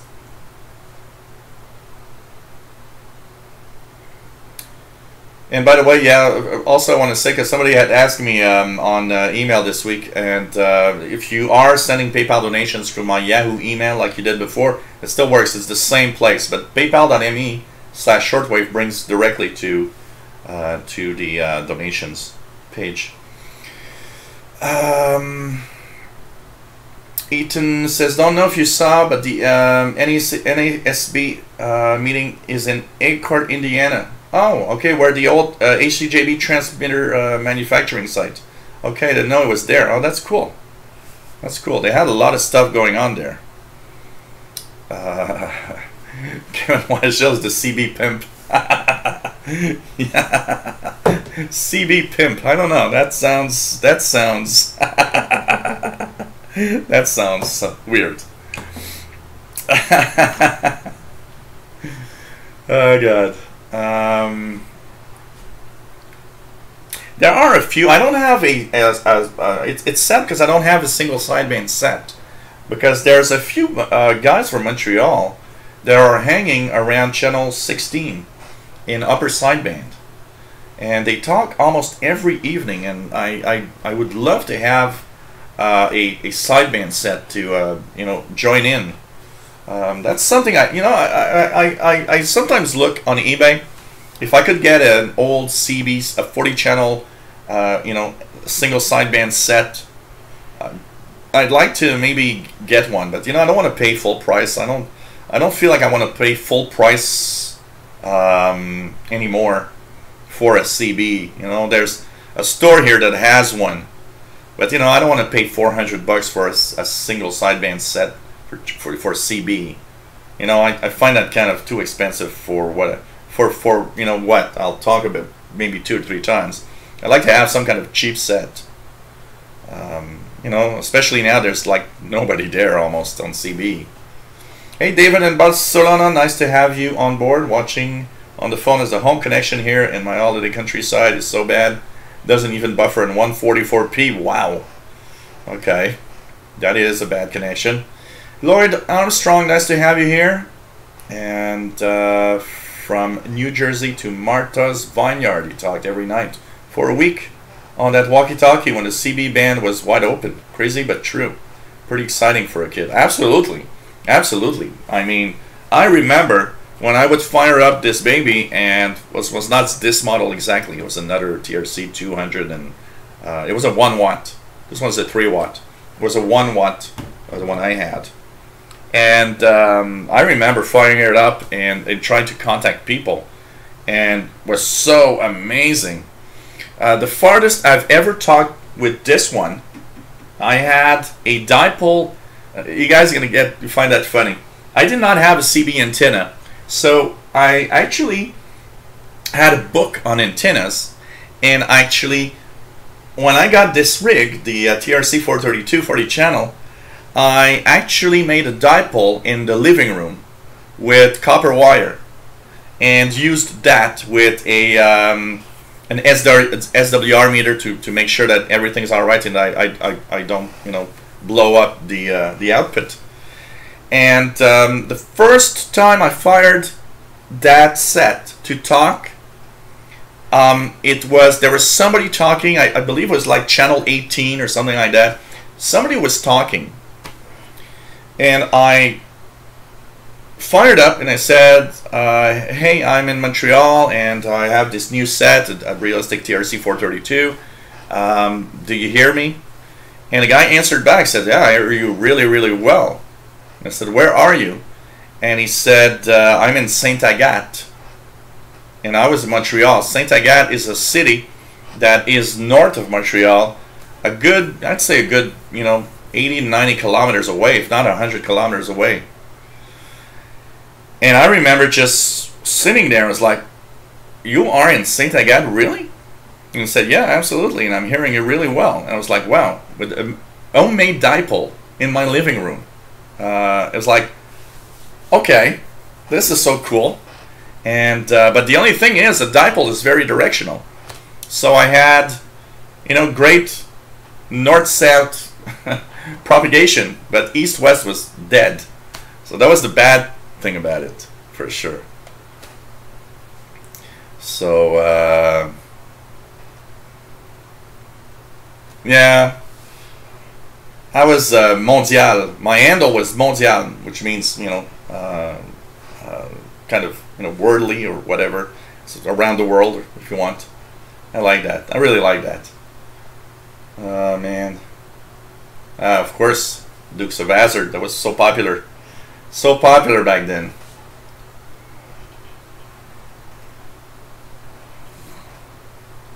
What else do we have here?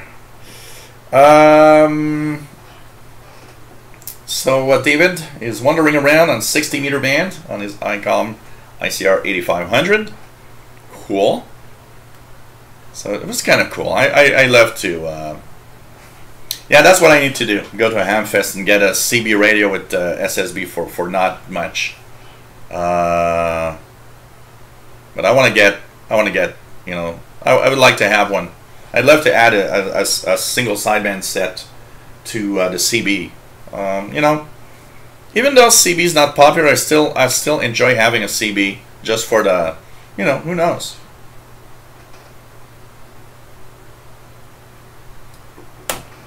Yeah, Philip Briggs. I had a lot of skip from south of the United States also on the CB bands during the past week or so.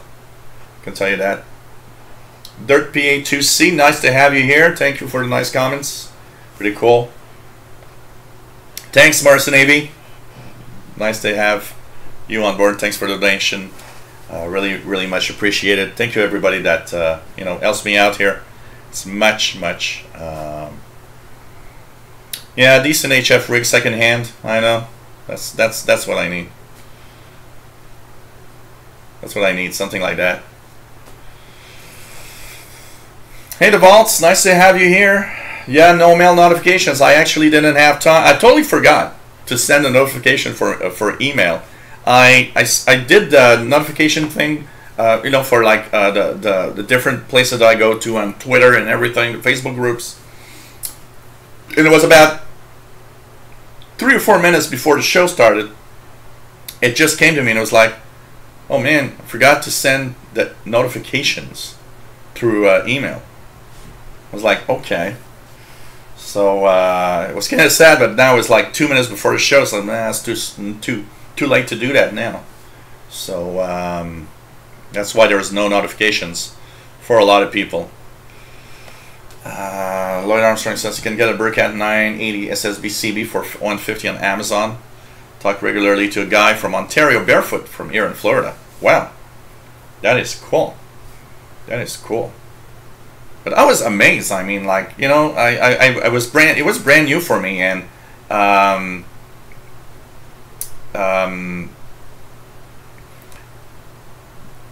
just making and using the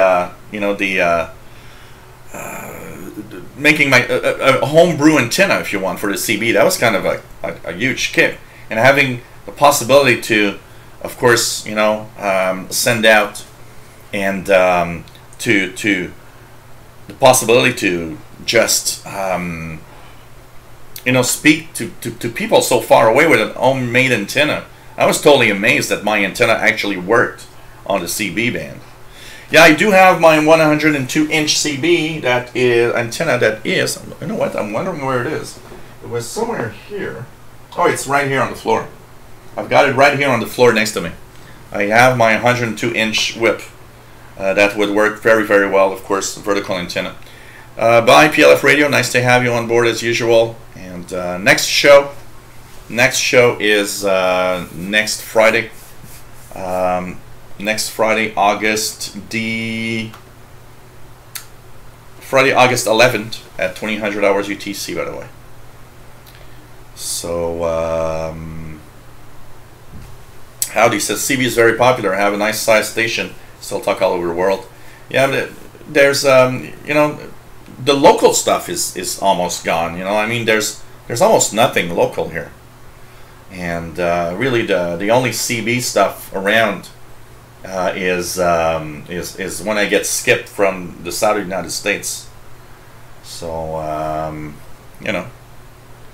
it's pretty amazing. Then 805 says should get a Cobra 142 GTL. It has AM, USB, LSB, SSB, and it works really good for a base station. They're old but reliable. Yeah, that's what I would probably get. Some old rig to do the CB. Probably. What else do we have here? Ricky M, nice to have you here from Northern Ireland, and thanks for the show. Nice to have everybody here always. Yeah, Aishalakov, I know that the best one for me would be will probably be the Longueuil Amfest on October 21st. That's one that Fastlow that is in the chat room usually goes regularly. I should get a ride with him. But yeah, DX is happening, and that's the thing, and that's the fun thing of SSB, is I would love to do the DX stuff on SSB. That's the fun of what I would like to do with that. And when Skip is there, because I mean, no Skip, the bands are dead. And you know, let's just scan. Let's just scan the CB band here. Okay, channel 1, 27965. Let's just scan the CB band here. Oops, wrong. 26965. Here we go. So there's absolutely nothing right now at all. So when there's no skip, it's pretty much always like that. But when skip happens, I'm gonna tell you that it's just amazing suddenly. It's really just amazing. So Jerry, EA 51 kg from Valencia on 14185. Let's check that out. 14185 upper side band.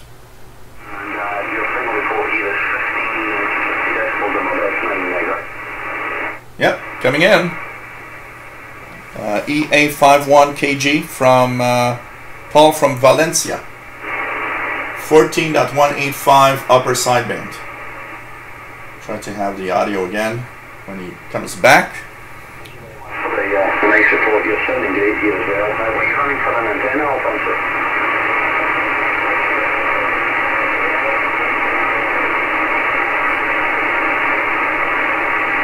Well, it's working as well. Really good signal. And the 5,000 sounds cool. I'm running a 6-element Yagi from Ultra Beam, which is similar to your stepper. The 6 elements, but only 4 of them are active on this band, full size of course. And it's about 15 meters now, the transceiver the 990. Thanks for the call. Have a nice evening, nice afternoon I should say. And 73 for Spain, buen fin de semana. 73, gracias. EA5IKJ. EA5IKG. Oh, sorry, not 51. EA5IKG. So nice to have some good propagation on the 20-meter band.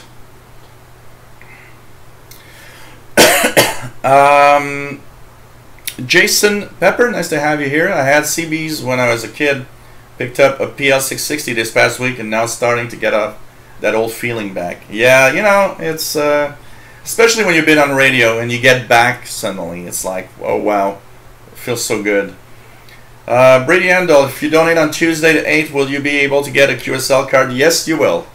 Everybody that donates through PayPal gets an eQSL. Promise. It's going to be there in your email. It's going to be a little. It's a little token of appreciation for you guys donating to me. Oh, really? Vault's FT8 from the web SDR works? Wow, this is nice. I love FT8. It's just amazing. I've started really having a lot of fun watching just the contacts go on that FT8 mode. It's just really cool. Really cool. William Helms, hello there from Florida. Nice to have you on board, as usual. And always cool to have everybody here. You know, time flies. It's already an hour 53 minutes into the show, and you are watching the Shortwave radio show. This is from Montreal, Quebec, Canada. We are live and we talk about radio, and today we talk about QSL cards, CBs, anything that has to do with radio. We just go around and talk about whatever people want to go. Okay, let's take a look at a few other cards here. Let's see. Okay, we have here a station that is also gone from shortwave, let me check here if I have an interval signal for, yep, okay, Polski Radio or Radio Polonia.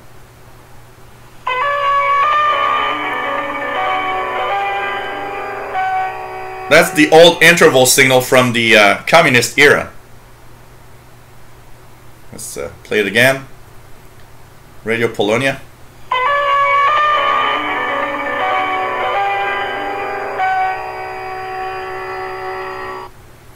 So Radio Polonia, another station that left the air that was very interesting to listen to. One of those, you know, one of the interesting things for anybody that listened to shortwave for a long time is a lot of stations had the transition period from communist era programming to regular programming. Basically, you know, when the communism and the Russian, basically the USSR came down, and it was very interesting, and Radio Polonia is one of them. So here's two QSL cards from Radio Polonia that I have, and these are from 1980. Both of them are from 1985 here, same date apparently. Is there an error? Let's check that out. No, same one here. No, same date, so I got two cards on that period from 1985. Radio Polonia is they would send, like, you know, cards, mostly cards. I don't remember receiving a lot of stuff from Radio Polonia. So Radio Polonia, these are two cards from Radio Polonia.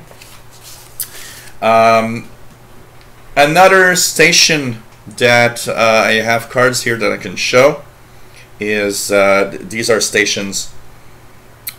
This one is from, do I have one here? No, we're gonna actually get the interval signal from here.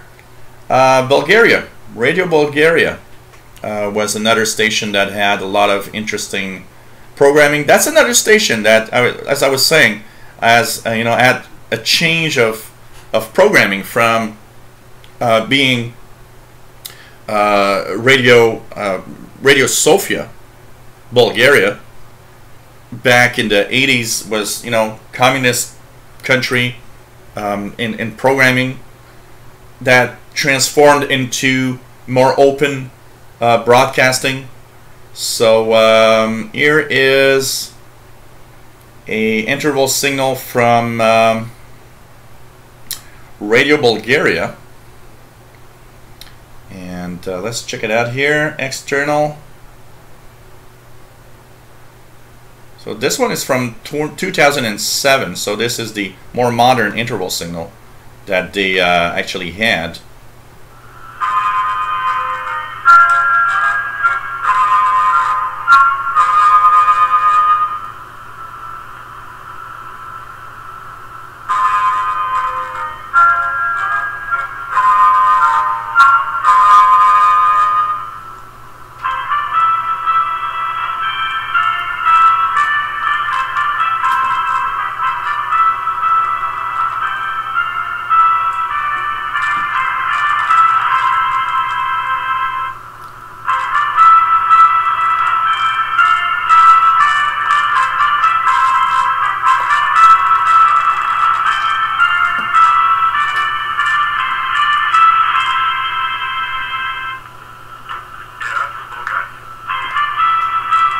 So Radio Bulgaria, one of those stations that had a transition period.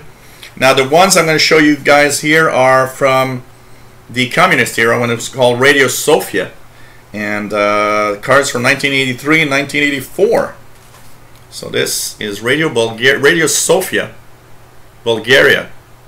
I remember they used to send tons and tons of things in the mail. I remember getting magazines. I remember getting tons of literature about, you know, life in Bulgaria.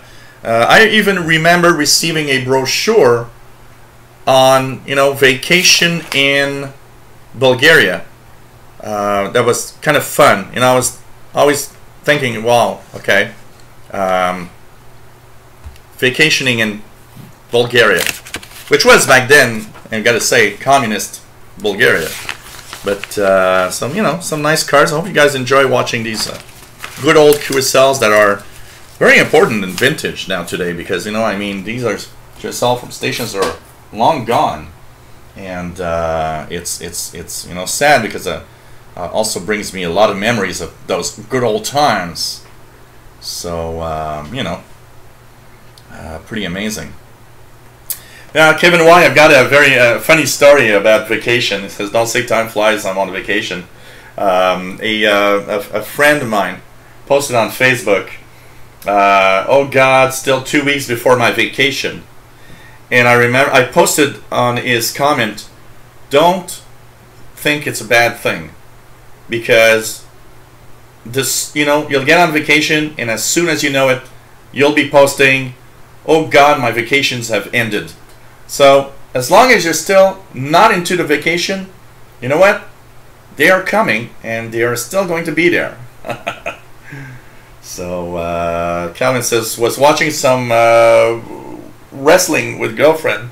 A lot of wrestlers seem to come from there. One guy called Sami Zayn from Montreal, Quebec. Yeah, but we have here in Quebec a history of many wrestlers that were very popular. Very popular. HM01 17480. Let's try it out, see if I can hear it. Yep. 17480, the Cuban lady.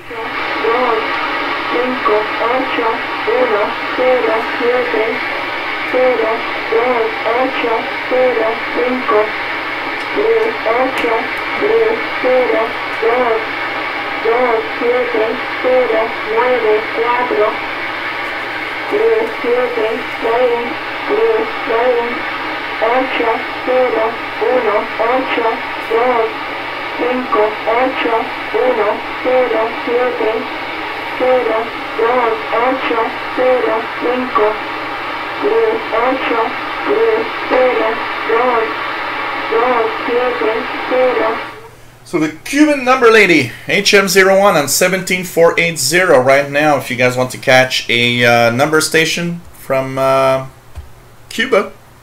The Cuban lady's there right now. Nice to have you back, Carol.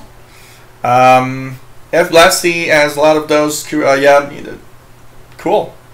Have a big. Do you have a big QSL collection? Oh, Aishalakova, really? You live in Bulgaria up to 1993, huh? That's interesting.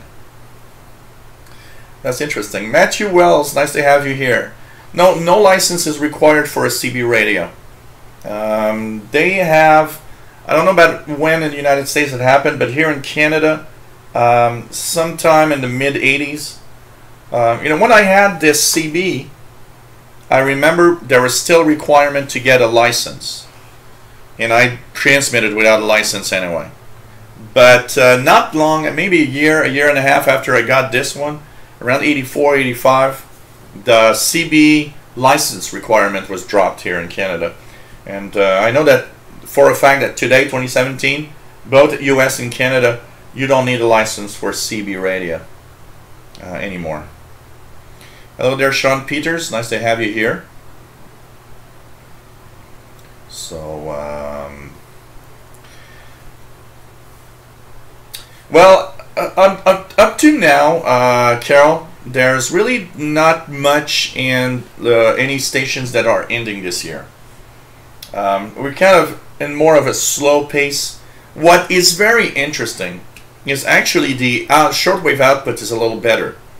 Now, the shortwave output to North America in the evening is probably better than it was in the past 5 years. I mean, the number of stations you can actually listen to, all thanks to WRMI that relays many of them. I got a very interesting one day. I got an interesting email from somebody that said, "Can you give me 10 stations that I could listen to in an evening?"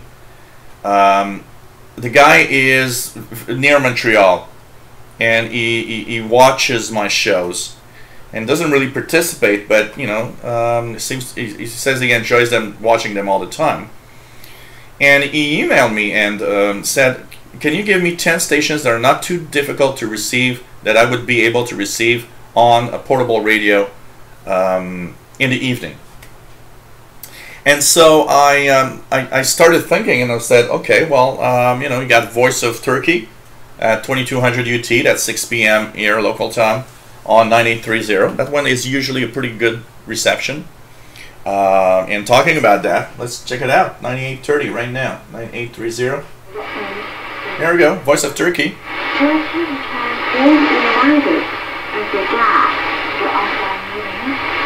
So 9830, Voice of Turkey right now in English to Europe and North America.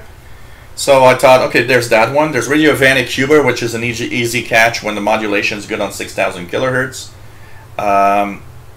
then I told him, you know, Radio Ukraine relayed from WRMI at 2330 UT.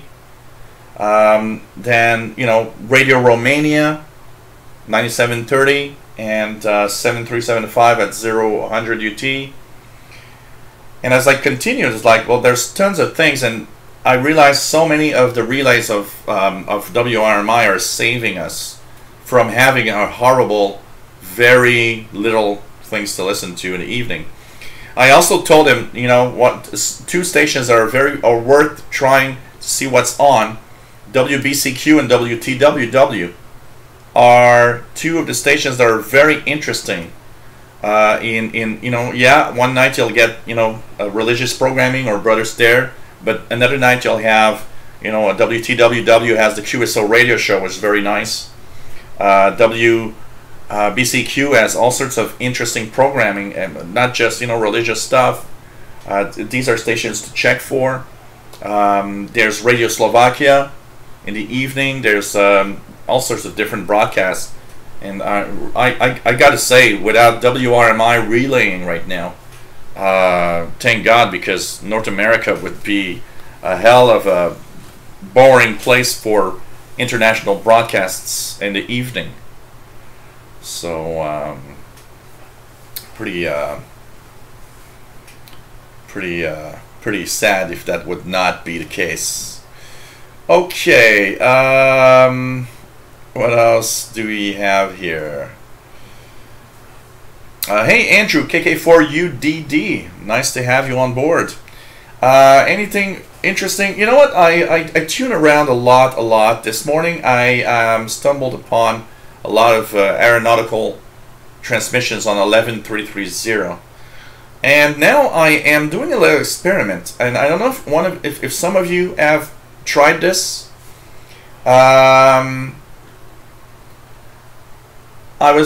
There's something like HFDL, something like that, which is kind of a aeronautical digital mode, and there's a software called PC HFDL, something like that, that I've installed, but I haven't yet had working properly to decode apparently those digital bursts of that are apparently for aeronautical purpose. So I've been trying that this morning, but I've not succeeded today to do it. But I haven't played with it a lot. So I'm checking that out. But apart from that, you know what? I am checking out a lot the Iqaluit station 6507 around 2235 UT. I've been hearing it week. It's in the noise. Like, I can barely hear the voice. I know it's there, but that Iqaluit weather station, I'm trying to get a good enough signal to post a video of the reception of that. But you know, been having a lot of fun listening to amateur bands. I've been having a lot of fun with that new FT8 digital mode for amateur. That is just so cool. You know, having a lot of fun and tuning around, of course, a lot. So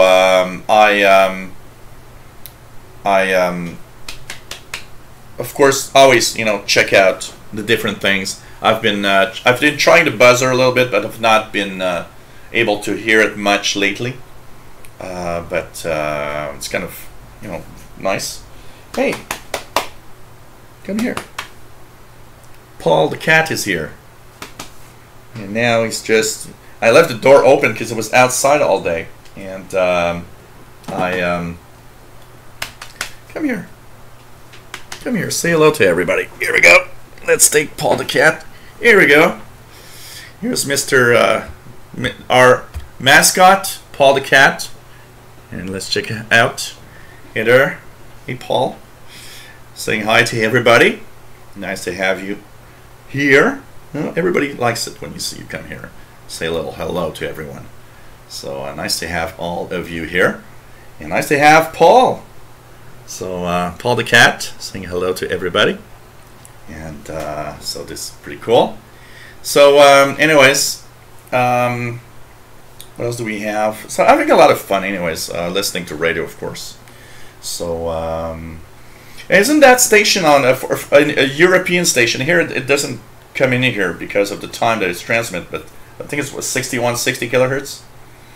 Carol's receiving HM01 17480, but very, very faintly on his PL 365 with telescopic antenna. Wow, that's nice. F Glassy, 90 countries verified. That's good. I don't remember how many countries I've got verified. What's a good SSB radio? Portable receivers, you know, the Texan series, Texan PL 680, 660, 880 are fantastic performers for a single sideband, for sure. Simon Templar, anyone ever hear the buzzer, pip, or squeaky wheel on shortwave? I heard the buzzer last time about close to 6 months ago, I would say. I've been trying this week, but it's still early. I think in September is going to be much better for me, or late August. The buzzer I've heard about 6 weeks. Squeaky wheel and pip I've not been able to hear, but I know that I think Richard Cook has been receiving a lot of those transmissions on his receiver in the UK. So kind of interesting. What else? Shitty Pyro 90, nice to have you on board. Prepping Ohio, hello there, nice to have you here. So pretty cool. So take care, Scott Lay. It was nice to have you on board. Ethan Best says there's a pirate on 6935 upper sideband. Let's check it out. I don't know if I can hear it.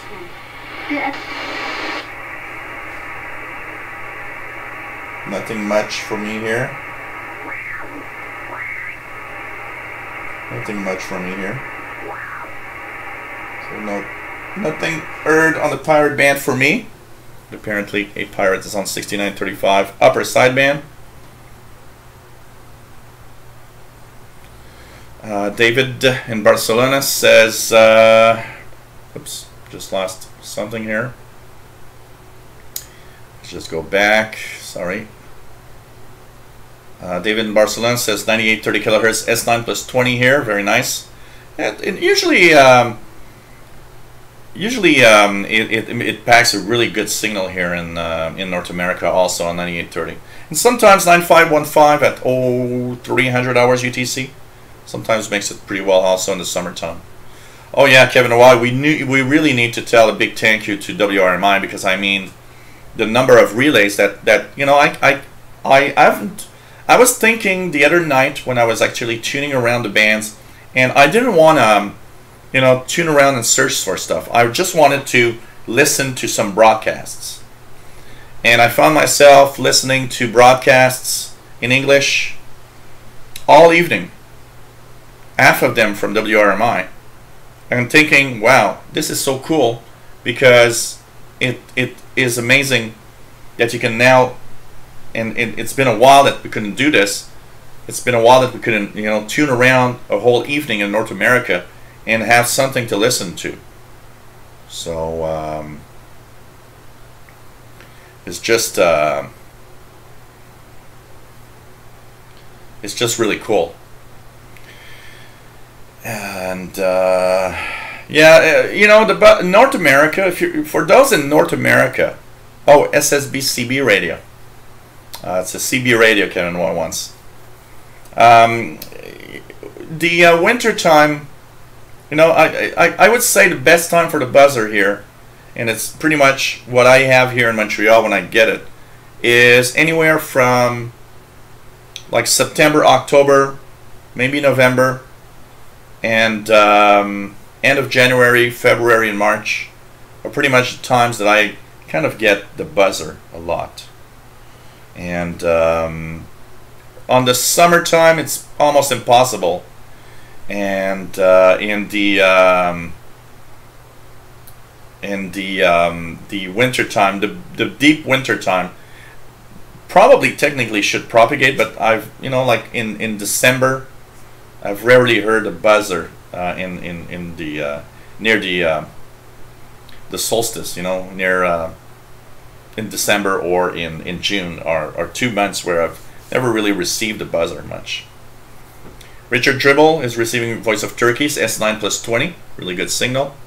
And something is interesting, our little cat here and he's probably kind of a little surprised because since there's another cat stealing all of his food, I have been putting some covers over his bowls of food so that when the other cats come over, they can't steal his food anymore. But the other day I forgot, and he was looking at me like all, you know, I was like, well, you got food? And he was looking at me really intensely, and then I said, oh, I put covers over them, so you can't eat. Oh, God. What else do we have here? William Helm says he's originally from Newport News, Virginia, and there's a resurrection of a radio station he grew up listening to, WGH 1310 in Hampton, which he has on his TuneIn app. Oh, that's cool. That's cool. WRMI, to be honest, I feel it's quite boring to receive same transmitter over. Well, you know, Vaults, it all depends what you want to have. I understand your feeling for the fact that I miss the times when I could listen to shortwave and hear the stations direct. And I understand your feeling with that, because I also find it, you know, it was fun to hear Sweden from Sweden and Radio Slovakia from Slovakia and all these stations. But to be honest, also, I think it's cool that they at least have these shortwave transmissions that we can listen to. And it's better than nothing. You know, I'd rather have that, because I do like doing some program listening. So I'd rather have that, even though, yeah, it's always coming from Florida, than nothing at all. But of course, you know, I've been a big part of my life, I've been kind of a DXer. So for sure, the thing is, I would have, you know, I would prefer receiving them, you know, like Turkey's cool. You receive it from Turkey. It's nice to see that you're receiving a nice signal from Turkey, you know. But I don't know.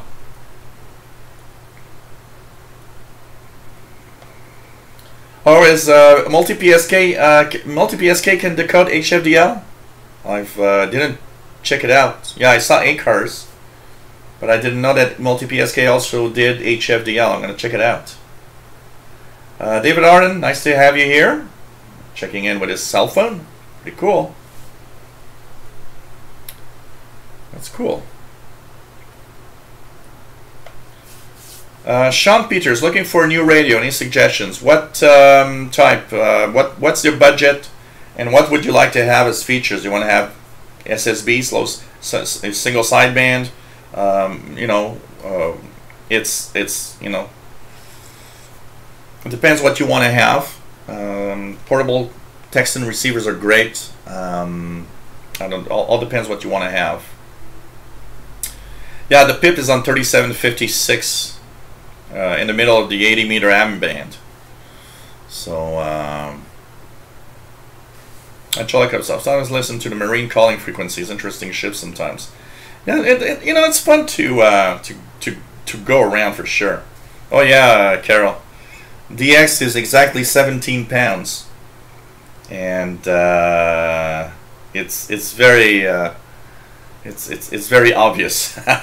You know, when he's walking, you don't see it too much, but when he sits, it's like, oh, okay, you're fat. He's like his you know, his master. Getting a big beer belly here. I need to get that down.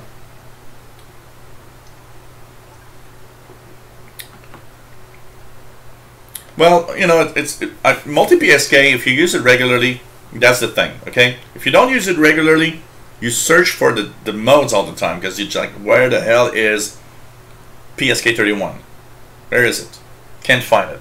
But as you use it regularly, you come used to the fact that, okay, PSK31's on the upper right corner in the, you know, or whatever, and you get a little better. So KIMF, broadcasting on shortwave soon. They've been, you know, announced to be apparently on shortwave for many years. And many times they said they were going to be there regularly, and I don't know. Let's cross our fingers. We'll see. You know, maybe. But they've announced so many times, you know, that they would be there. So, Mike Smith, hello there. Nice to have you on board on this shortwave show. What else do we have? So yeah, it's okay, you know. Watching from the phone is kind of nice. It's at least it gives you guys a possibility of watching the show, even when it's difficult when you're not at home. It's pretty cool.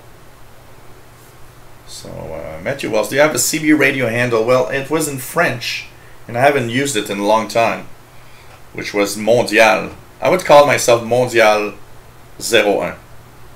Mondial 01, which is Mondial 01. That was, but I don't know, I haven't used that handle in years. Hey, Weighted Cube, nice to have you on board. Jerry says music on 6930 upper sideband, so Pirate Station is there probably. Check out 6930. Don't have anything here on 6930 right now. So, you know.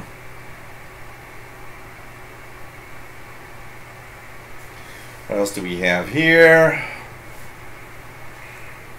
Wow, Jerry has 6930 and S9. That's pretty good. That's pretty good. So you are watching the shortwave radio show, of course, and like I said a little earlier, you can help me out in any way you can. It really, really is amazingly helpful. You can, of course, become a patron on patreon.com/radio-in-computers. This is a great place where you can actually help me out and give me a little contribution. You could set it up monthly. You can set up all sorts of things there. It's a great way to help me out. And join 12 patrons right now that are actually helping me out every month. Also, for a one-time contribution, it's kind of easy to use. PayPal.me/shortwave, which is the more direct place to give me a little something. Anybody that gives me a donation through PayPal will get a EQSL. So it's in the works. Last week I talked about that and said that people would get an EQSL. So there's those people that are waiting for the QSLs. And anybody that gives me donation for the show this week will get also an EQSL. So thanks everybody that have donated. Really helps me a lot. And you know what? It is. Let's you know, kind of push this to a more specific area where, you know, I of course, as time goes by, donators are always pretty much the same people all the time. And you know, let's try to get at least a donation from somebody that never donated today.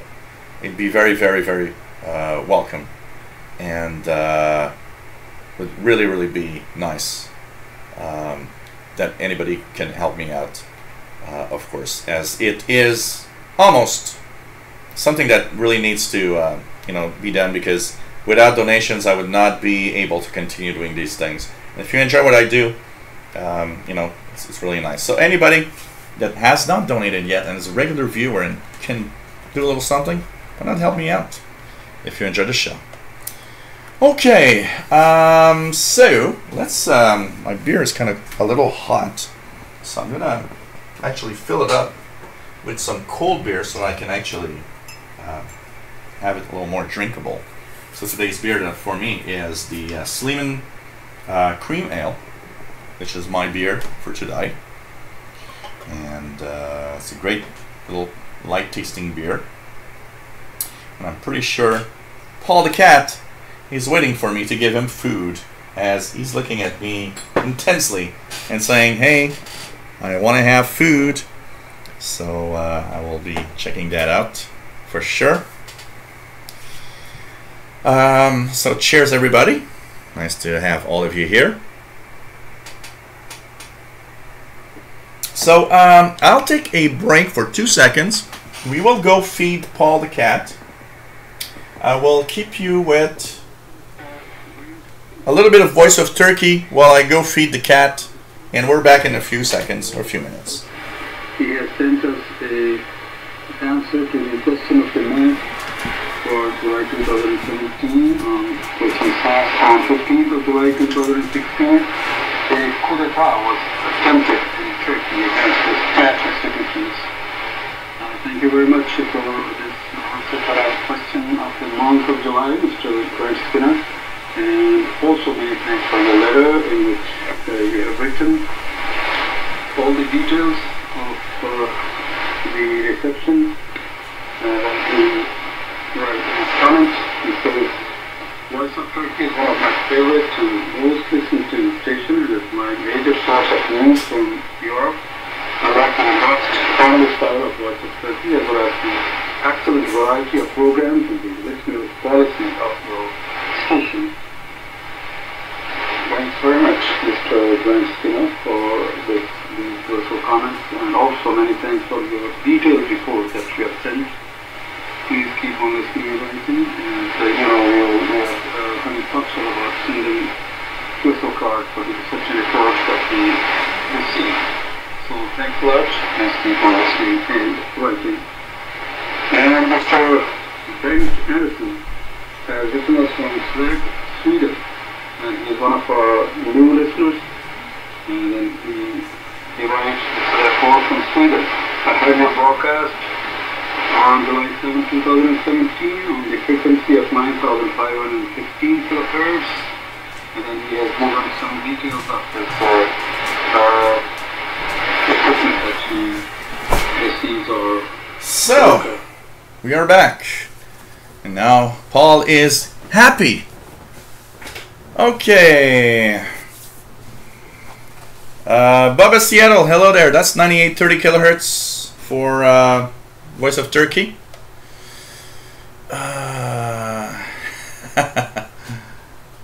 I need to drink more beer. Okay. Oh God.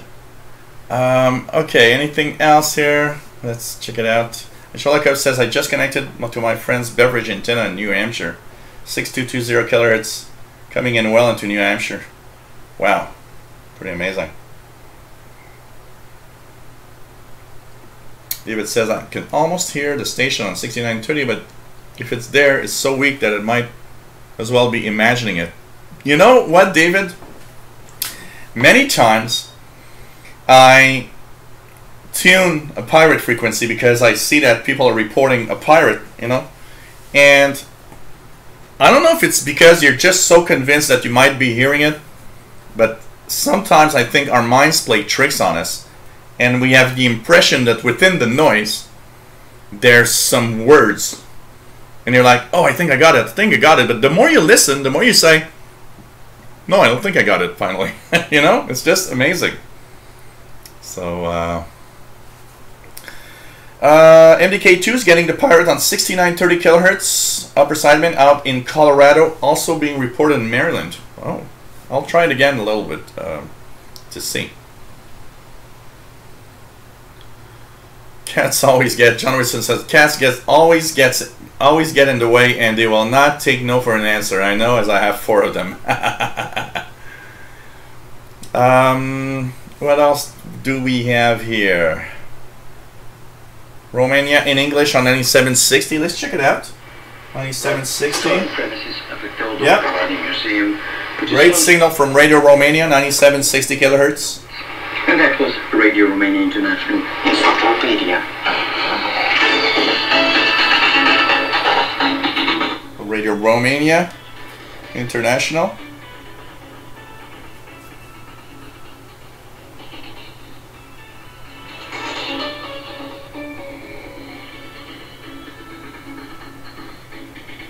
Oh, I didn't check that out, Jerry, the SOTA Spotter app. By the way, talking about an app, I want to talk about one for Android. There's been an update to a well-known DXer called Stephen Cooper, that often was participating in the shows. It's a little less prominent, but you know, he's still working out on different things. On the Android store, if you've got an Android tablet or phone, he has an app that's called Shortwave Schedules. So let's check it out here. Shortwave Schedules. I'm just going to show you guys. So the Shortwave Schedules app is a very, very cool app. It downloads automatically the schedules from eibispace.de. But now he's updated the app, and that app actually has now the possibility for $1.49 US. For $1.49, he actually has the possibility you can actually now look by band and know what's being transmitted right now. So it's kind of cool. So now there's the Now button, which will let you know, depending on the band, what's on the air. So if I choose 31 meter band, it now tells me everything that's on right now, so including 9760, which is Radio Romania. So you have the possibility to check by band, and it's very, very, very, very nice. So it's totally worth it. If you guys don't have, if you have an Android phone or tablet, unfortunately the app is unavailable for iOS, and that's sad. It'd be fun to have it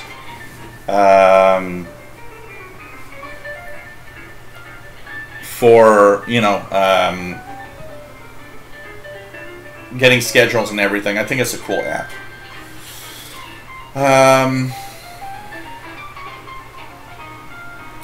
What else do we have here? Oh yeah, the PL660 is an amazing portable. It's really, really amazing portable. 680 also. Thunderstorms rolling over Denver. Ho ho. DHR Williamson, hello there. Nice to have you on board. So, pretty cool. Weighted Cube is having Voice of Turkey loud and clear on from North London. Jerry says 6930 USB getting stronger. You should get him now. I'm going to try it again. 6930.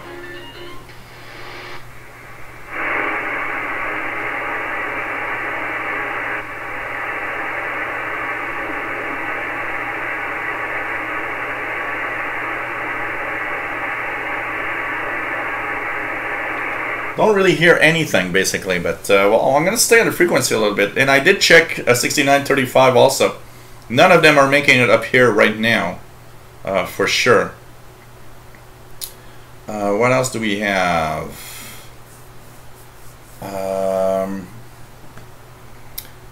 Arnold Dologo. Have you already checked 4020 kilohertz? Yes, I've checked it a few times.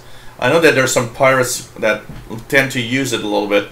Also, one that I've not seen much is you know, all winter last year we had the relay station on 5150 kilohertz, something like that, and that seems to be gone.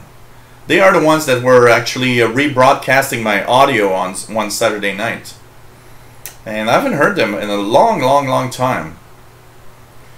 David says, Jill, it's kind of difficult to distinguish signals from noise when those are extremely weak. Sometimes I seem to hear voices on the frequency. Only there. Yeah, totally. I have the same problem. I think we really want to have reception of a signal so much that we just go crazy. So, well, you know, Vaults, you know, I have no problem for, you know, people that charge money for their apps. You work hard for it, and you don't have to pay. You know, there's still the free side to it. But I don't have a problem with that. Denny Shortwave says, yeah, Shortwave schedule is pretty cool, and I definitely upgrade the app on my Android phone. Yeah, I did pay for it also. Southern Illinois San, how does YouTube copyright work with YouTube? You play all this ethnic music. Is YouTube okay with this? Okay, here's the thing. Copyright notices on YouTube it's a very complex thing. So, if I play 20 seconds of a song, it usually doesn't change much. If it's noisy, say it's in the background and I'm talking over it, they usually won't do anything about it. But it's extremely fast. So if I do play, you know, a lot of stations, for example, have their own music for their own shows. So for example, Radio Romania has, oh, this is the start of the show of this, and they have their little music. That thing, even though it's probably copyrighted, is not affected by YouTube copyright stuff. But it is amazing how it works. I mean, if you put a song that's copyrighted, YouTube, the way YouTube works is it's all or nothing. Either I'll get a notice of copyright for a song within a video. For example, pirate stations. If I post a pirate station video, they play music all the time. Of course, there's going to be a copyright notice. But two things can happen with a copyright notice for YouTube. Either it's going to tell me, okay, you got some copyright content here, but we will share the revenue. That means half the revenue goes to the artist, half of the revenue still goes to me. Or they're just going to say, okay, copyright notice, this song is owned by this group and they don't want it, so the money's going to that group. Which I often find a little too extreme and dumb. I mean, I understand if I would put a full song, but you know, when I put 30 seconds of a song, come on, really? Copyright notice, please.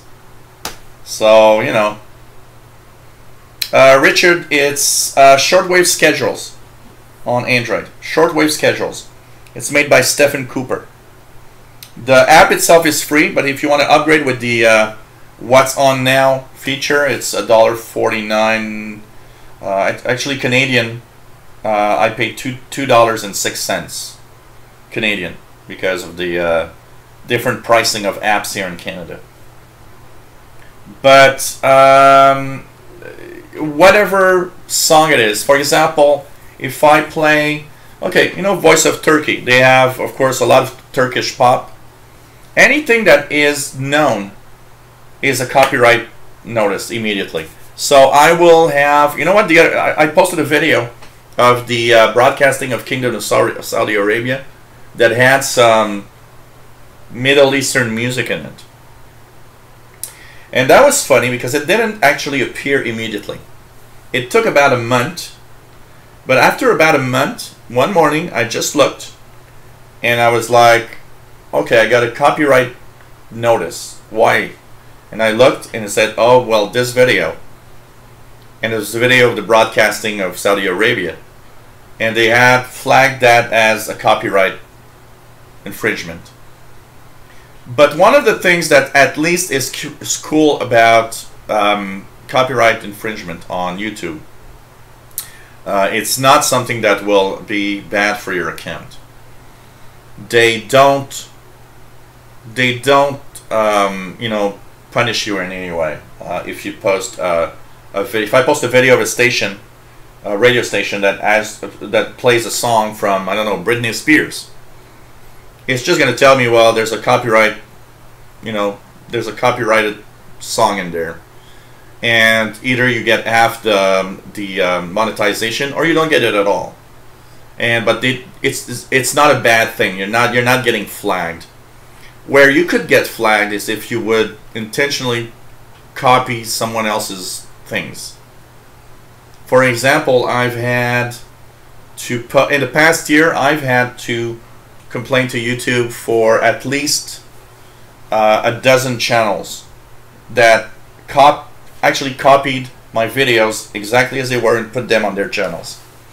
Like, you know, 10 of them were Windows videos, and you know, thanks to the fans, because I don't see that, but everybody that looks on my videos say, hey, this guy is posting the same videos as you. It's like, oh, okay. And so I send a copyright complaint saying these are my videos. And after you complain for maybe 3 or 4 videos, they take the channel down. That's a more serious type of complaint, you know. I've had one serious complaint on my Windows channel once, where Microsoft complained of me showing the Bing search engine. I don't know why. It's like, what the fuck you doing? Once. And it's sad because when you get a flag of a copyright infringement like that, you are unable to do live shows on that channel for 3 months. After 3 months, it comes back to normal if you don't get another complaint. So that's why someone told me once, well, you got different channels. Well, you know what?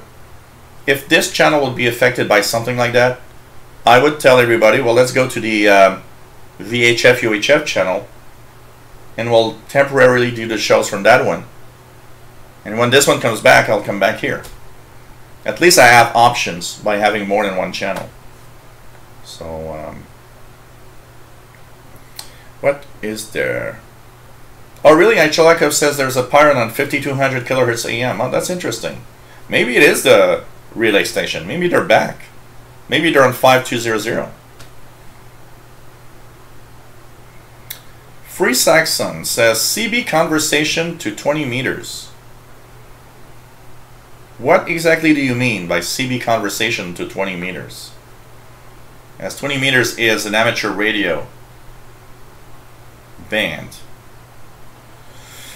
Brady Handle 03. What's the oldest radio in my collection? Well, they surely are things like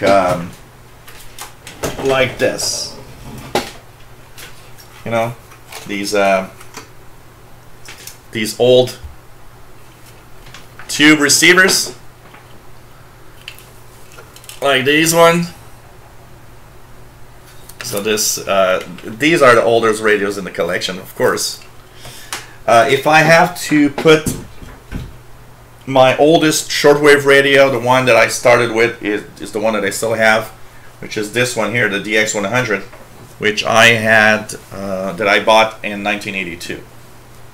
So that's technically my original shortwave radio. I do not have anything older than that I had at the time, but I do have older stuff, like I just shown you here, these tube radios and stuff like that.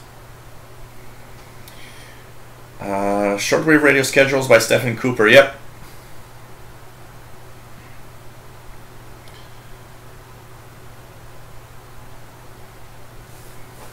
So yeah, there is one Shady Pyro 90. There is one shortwave radio schedule for iPad or an iPhone for iOS. That one's made by Black Cat Systems, I believe. So it's a different app, but it does do that and work well. I don't know when the ICOM R30 is going to be available. I know that the ICOM ICR 8600 is now available in Canada and I think in the United States finally.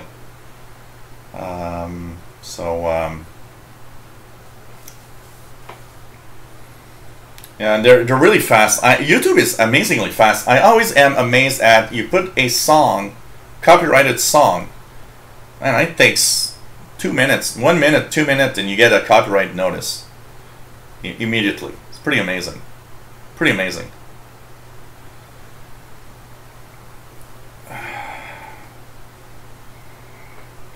What else do we have?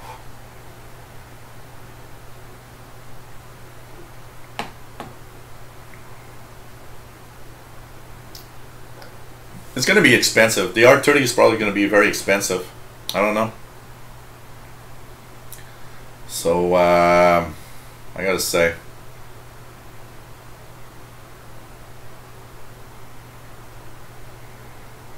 What else do we have here? I like the new features of the shortwave schedule app. Yeah, it is nice to see the now feature, you know, knowing.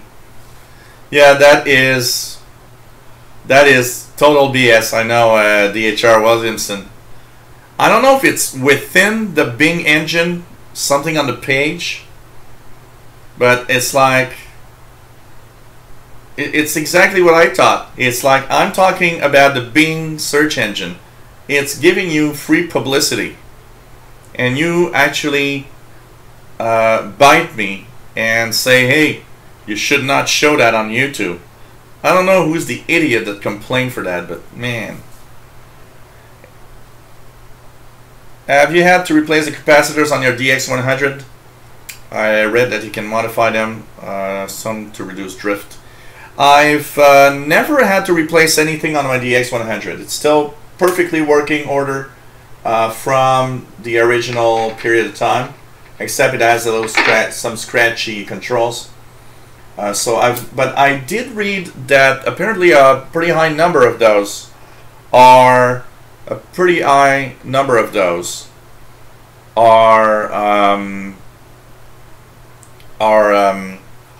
affected by some electronic defects, for sure. Oh, really, Richard? You had copyright notice for the Iran national anthem? Come on. Yep, Stephen Cooper does come here sometimes. It hasn't been on for a while, but he's less active. I noticed that he's... actually, I spoke to him maybe a month and a half ago. We had a quick conversation. And he was telling me how he's taking it, you know, kind of easy and backed off a little bit off the radio stuff. But, man.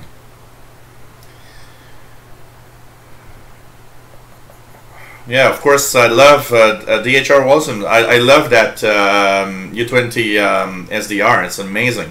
Amazing SDR. I use it regularly to listen to stuff that I can't hear here. Or sometimes when I would verify if a transmission is really... you know, it's really happening and all of that. Yeah, but the funny thing in KC1HOX is that it's not Google or YouTube or anything that did anything.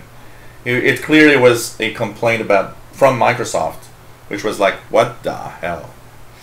Conversion from a CB rig to use on 20 meters. I think you'd be better with a ham rig than doing something like that. I don't think it's worth it to fill around with something like that. I would say. Okay, a few more QSLs maybe. Let's check out here. What do we have? Let's check out something interesting. Let's get... Oh, you guys will remember this.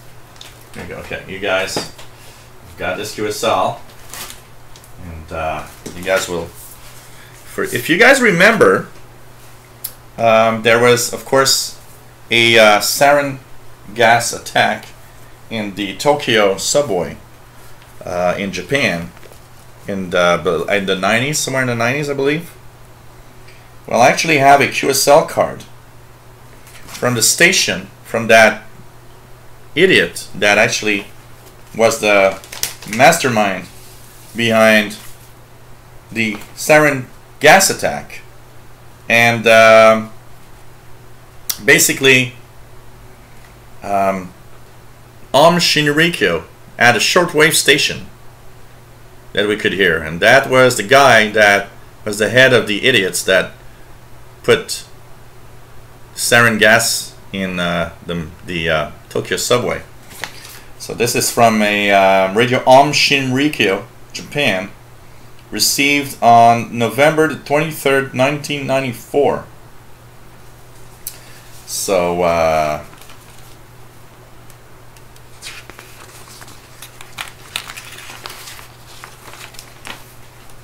it's kind of interesting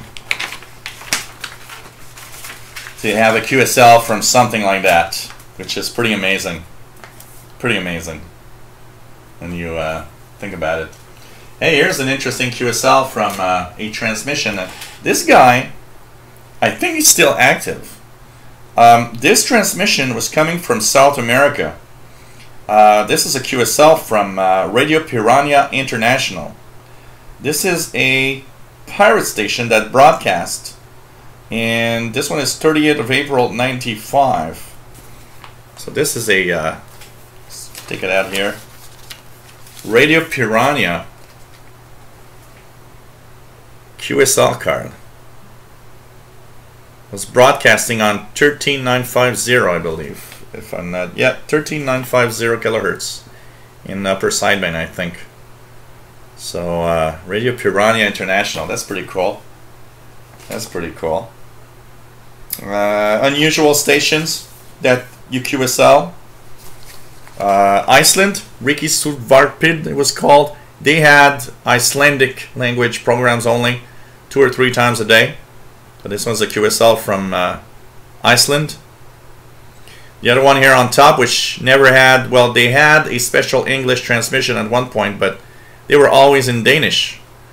Radio Denmark International. Radio Denmark International. That was a weird. That was a weird. Voice of Europe on 7 megahertz. No, I've never heard that station particularly. So let's check it out here. A few stations. Hey, here's Radio Exterior de España with my first QSL card showing here of 11 April 1983. So this is 4 QSLs from Radio Exterior de España. And here's on the back side 2 more. There's 4 QSLs in total here. I even have more here. Radio Exterior de España. That was kind of really, really cool. The vaults, yeah, for sure. If you want to have a crappy antenna that does nothing, yeah, get that Degen antenna for sure. Oh man. I like the highly recommended by Jill. Oh man. One of the stations that was kind of interesting. Radio Moscow. Radio Moscow. Of course. Famous Radio Moscow. Famous Radio Moscow, and it's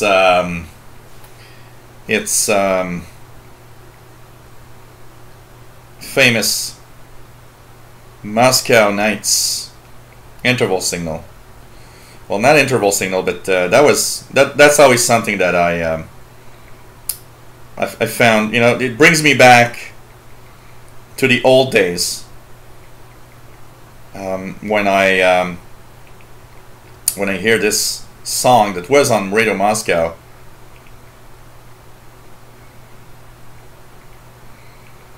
So Moscow Nights, I believe. And here we go. This is always.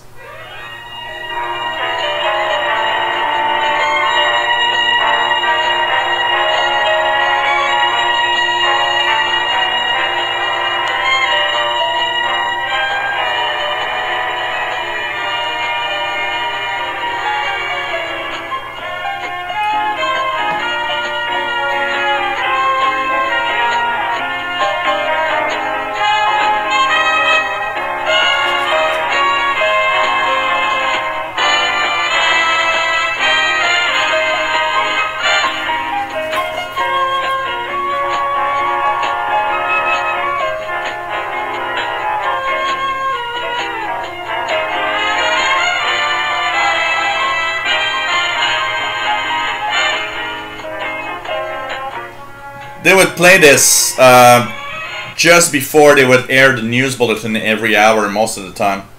This brings me back. You know, every time I hear this, I get totally nostalgic of that era. I mean, wow. Interval signal of All India Radio. Yes, absolutely. So All India Radio interval signal is quite unique. So India, here it is.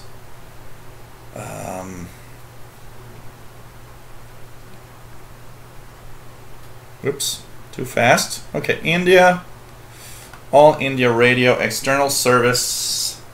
All India Radio external service, and let me just check it out. Well, this would be Do I have it here? Let me just check it out. That one, is that the new one or the old one? Yep, it's pretty much this.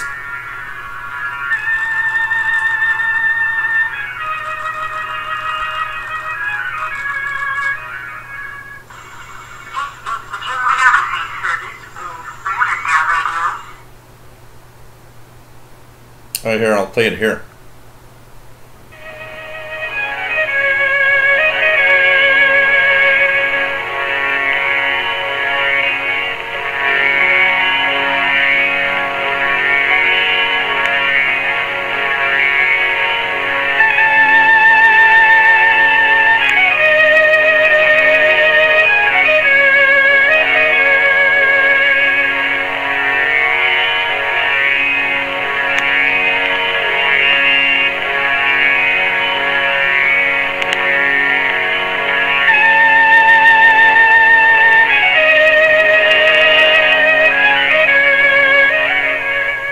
That's the All India Radio interval signal.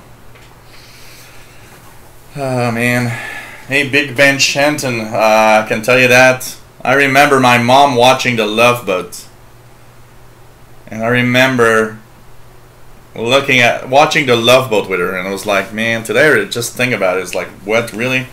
Was I really watching the Love Boat? Station that I loved. Just love the QSL cards.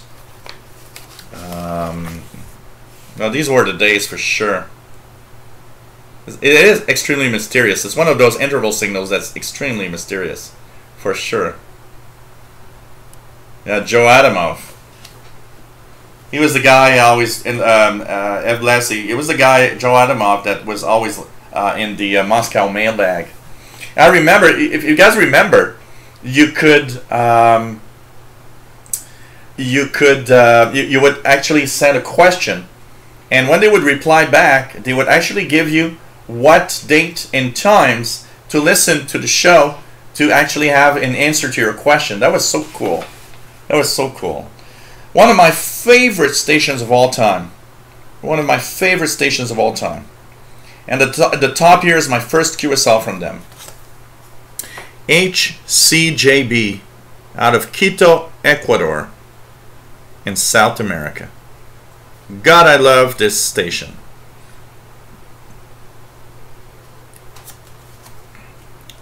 They had a theme every year for the QSL cards. For example, this one is the theme for Ecuadorian population or indigenous people, something like that. That one here, on the two ones here are, in 1983 was the International Year of Telecommunications. So they had a telecommunications team for their QSL cards. And they had tons of really cool QSL cards that were so nice. Boy, I love that. I miss HCJB a lot. It was one of my favorite shortwave broadcasters. Yep, Voice of the Andes, absolutely. And you know what? They were. It's funny because HCJB, let's face it, was a religious broadcaster, but they did it in a way that it was not annoying. You know, it's not like a brother stare in your face God transmission. It was more of, we have general stuff, and basically they would just have these little, you know, they would have, of course, some religious programming, but there were a lot of interesting stuff, you know, like the DX Party Line, and I remember Musical Mailbag was one of my favorites. All sorts of really nice shows that were, they had these little, you know, 3-minute capsules of, well, you know, have you thought of God today and blah blah blah, but it was not a shove it in your face thing, you know. I hate religious stations that are a shove it in your face, God is there. At least they did it in a way that was much more relaxed, and if you don't want to, you know, deal with that, at least you weren't annoyed at some God stuff all the time. And you guys that, of course, have listened for a long time to HCJB.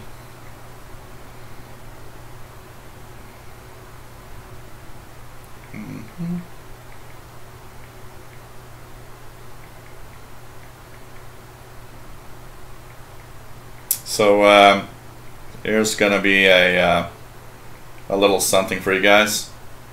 Just gonna try to find it. It wants to correct HCJB with John. I don't know why. So this one is the departing show of the first announcers there. Party line. This is a program for DXers, by DXers, and about the DXing hobby. We invite you to stay tuned for the next 30 minutes to the DX Party line.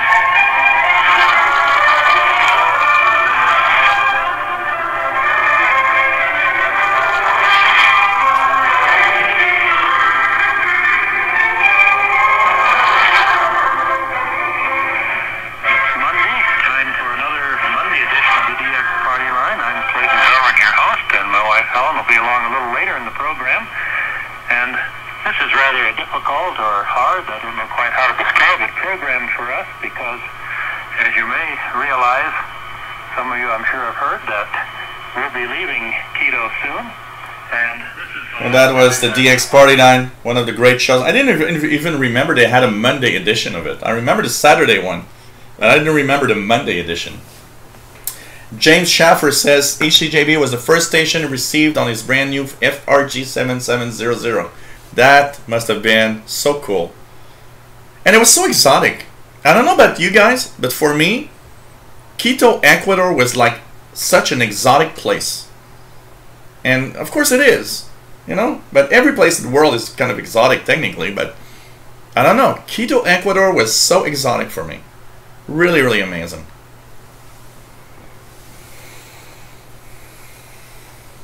Bubba Seattle says, great bunch of folks, always answered emails. Absolutely. They always send you, QSL cards. They were really, really great. And yes, they were God-liked. They were like, you know, tons of things, but you just have to, you know, just to be, oh, that's true, Sergeant Illinois Sam. Adventist World Radio is a little bit like HCJB. They are a religious broadcaster, but with, you know, some different types of programming throughout, and I like that. You know, I like the fact that even though you want to promote, of course, you know, religious stuff, at least it's a live format where it's like, you know, you don't shove it in my face thing. I hate that. You know, today we're in the shove it in my face god shortwave broadcasters, which is sad. Radio Netherlands, of course, Radio Netherlands.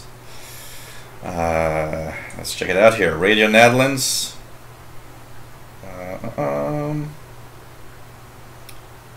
Okay. Let's check out. I believe I've got. Here we go. Oh, this is the old one. This is the old one.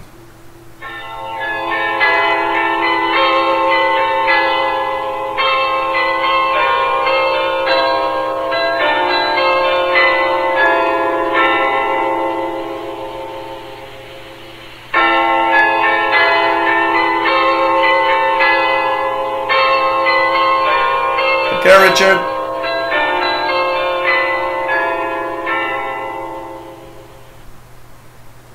So Radio Netherlands interval signal. Really interesting. What else do we have here? One station that's gone that actually they were kind of unwelcome there, and they're gone because there was a big storm, and the antennas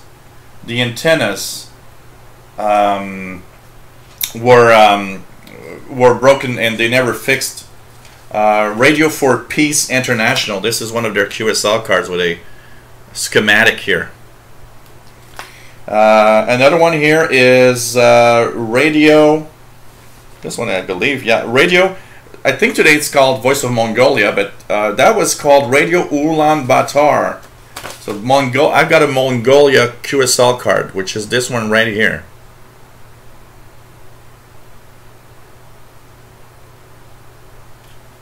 Yeah, in Costa Rica, Radio for Peace International.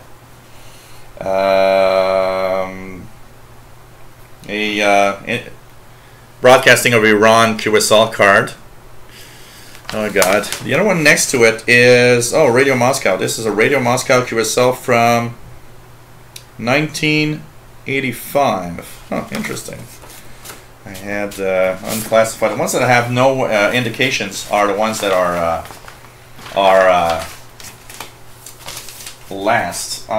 You know, I've got some interesting stuff. We'll check out a few more. I'm just gonna go straight to the interesting ones that I've got. And you guys remember on the 60-meter band, one of the big powerhouse signals on 4980 was Ecos del Torbes from Venezuela. That one was a big powerhouse signal out of Venezuela. This one at the top is WWVH from Hawaii. This is for a reception report of May 24th, 1983. Libya that had Radio Jamahiriya, English broadcast. And look at the frequency, 11816 kilohertz. Very odd frequency. Radio Jamahiriya from Libya. The one at the bottom, that's the one that had that story the other day of me and my friend. We sent both for Voice of Nigeria. I was the only one to receive it, and I remember well because I received this in the middle of a snowstorm in February for a report that was done in June of '83. So Voice of Nigeria at the bottom. Yeah, you guys in Europe, Richard, have a great relay of Voice of Mongolia every day. That's cool for that, because we don't get much of it here. Hey, from Costa Rica, Radio Reloj, which was another station that was making it quite well here on 4832 kilohertz from Costa Rica. The bottom is Portugal, RDP Portugal. Very simple card. WINB, that still exists today. WINB. That one on the top is gone. KCBI International. That station doesn't exist anymore from what I believe. It's pretty amazing when you think about it. A lot of stations gone, a lot of stations changed. It's so cool to watch these QSL cards. I can tell you that. What do we have here? One that I want to look at. Let's see, what do we have here?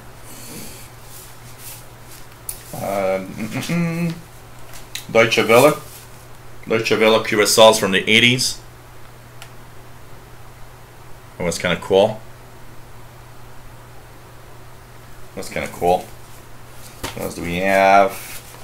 And unique QSLs I want to show you guys. Yeah, it is. I remember it meant clock. The good old Radio Tirana. These were the cards from Radio Tirana, but these are the cards from communist times, 86 and 83. Radio Tirana Albania QSL cards.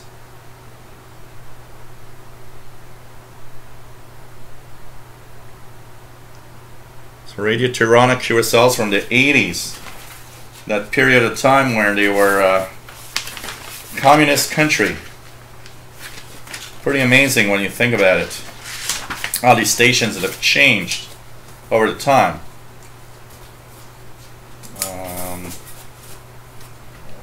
What do we have here? Oh, that's one of my favorite all-time QSLer station. Look at this, guys. This is just so amazing. The one at the top is the first QSL I've ever received. 18 February 1985. No, it's not the first. There's another one. Radio Australia, such beautiful QSL cards. Radio Australia. That was one of the really, really, it broke my heart when Radio Australia left Shortwave. Here again, Radio Australia QSL cards. That was so cool to have Radio Australia. Here, more Radio Australia QSL cards. Look at that, guys. Beautiful cards. Beautiful cards. Here too, beautiful cards.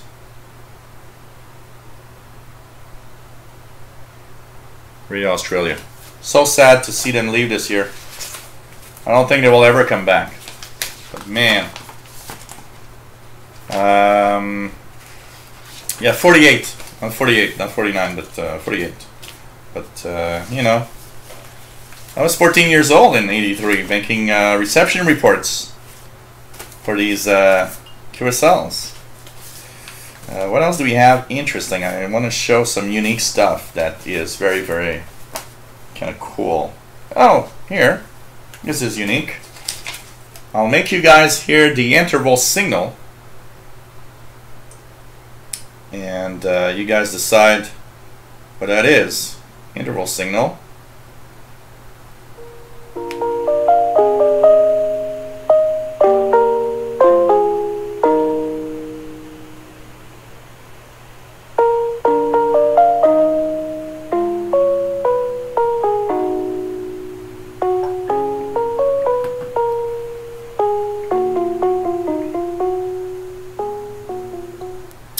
That is Radio Norway International.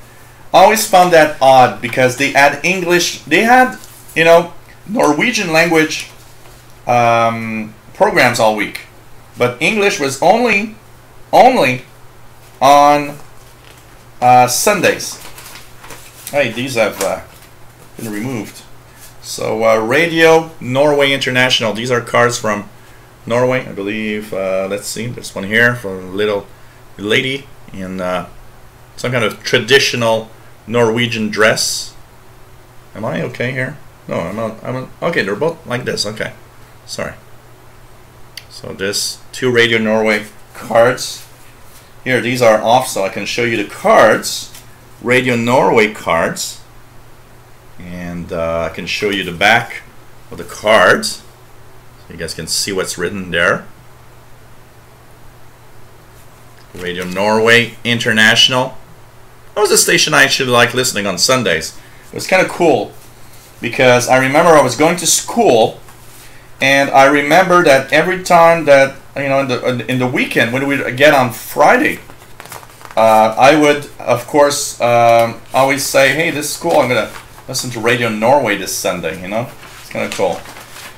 Calvin, nope, I do not have a QSL from North Korea, and I would really love to have one. It really would make me so happy to have one. And I've seen some of the people getting some. I'm a little sad about the fact that I don't have one. I really need to try out for some of those. What else do we have here? Let's again go a little quicker. Okay. Radio Japan always had really cool cards. So look at these very beautiful cards from Radio Japan. And remember that back then there was no relays. Radio Japan, you had to receive direct from the Tokyo transmitter site. So Radio Japan. And these are also from Radio Japan. Beautiful cards. They have really, really amazing cards. Radio Japan. Hey, I was a hardcore QSLer, David Arden, on oh really, Jerry, 5275? I've been hearing a lot of them lately. 5270, 5275.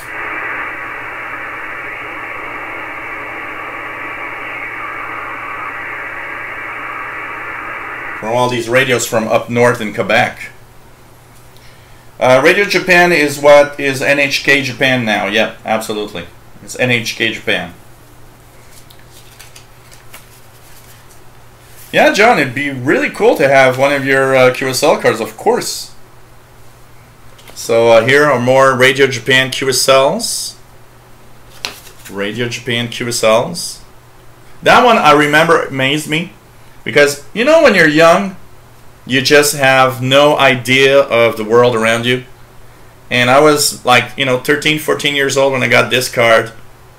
And I remember being amazed at, oh really, there's snow in Japan. For some reason, I never crossed my mind there was snow in Japan until I got this card. And I was like, okay, there's snow in Japan. It was just, you know, you're young, you don't know much about the world around you, so. And Shortwave is amazing for that. Because Shortwave is the door to something pretty cool. Learning more about the world around you, which is very, very important and very nice. Oh, okay. I've got a set of QSL cards here. And one of them has a very unique frequency, by the way, on it. And I'm going to make you guys hear the interval signal of this station. So I don't know if you guys will be able to remember. So I believe it's in here, I think. Let's check out here. Here we go.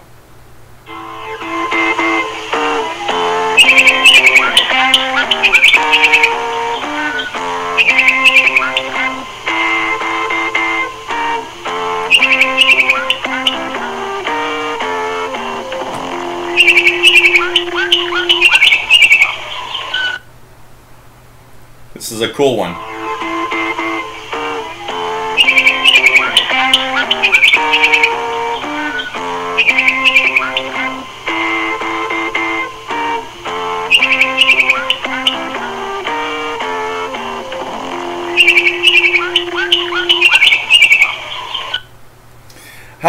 Ichalikov, it's easy to get fooled because yes, there are birds in the Radio New Zealand interval signal. But this one is from a station long gone from South Africa.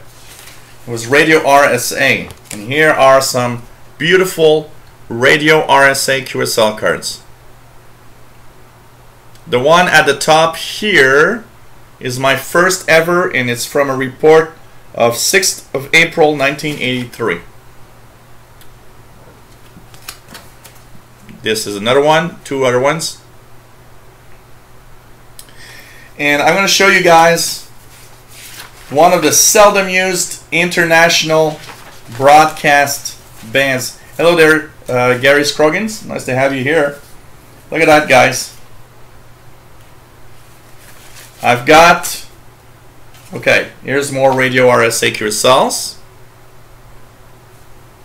And here, the one on the top has a very unique frequency written on it. So this is my old address, so I don't really care. So here, look at that, guys. I don't know if you guys can see the frequency on this thing, but the frequency that's written on here is and 25790, 11 meter band. I received Radio RSA on 25790, one of the rare stations that actually use the 11 meter band every day. Every day. So kind of cool, kind of really cool.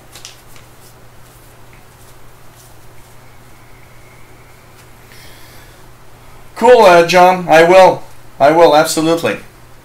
And thanks for the offer. And talking about North Korea, I have South Korea QSLs, very beautiful ones from KBS World Radio, which was called Radio Korea back in the 80s. This one is from the stadium they built for the '88 Olympics. Amazing when you think about it.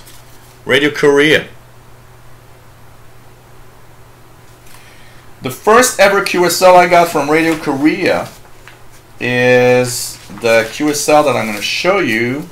It's, I believe, is it here? Let me just check the QSL cards.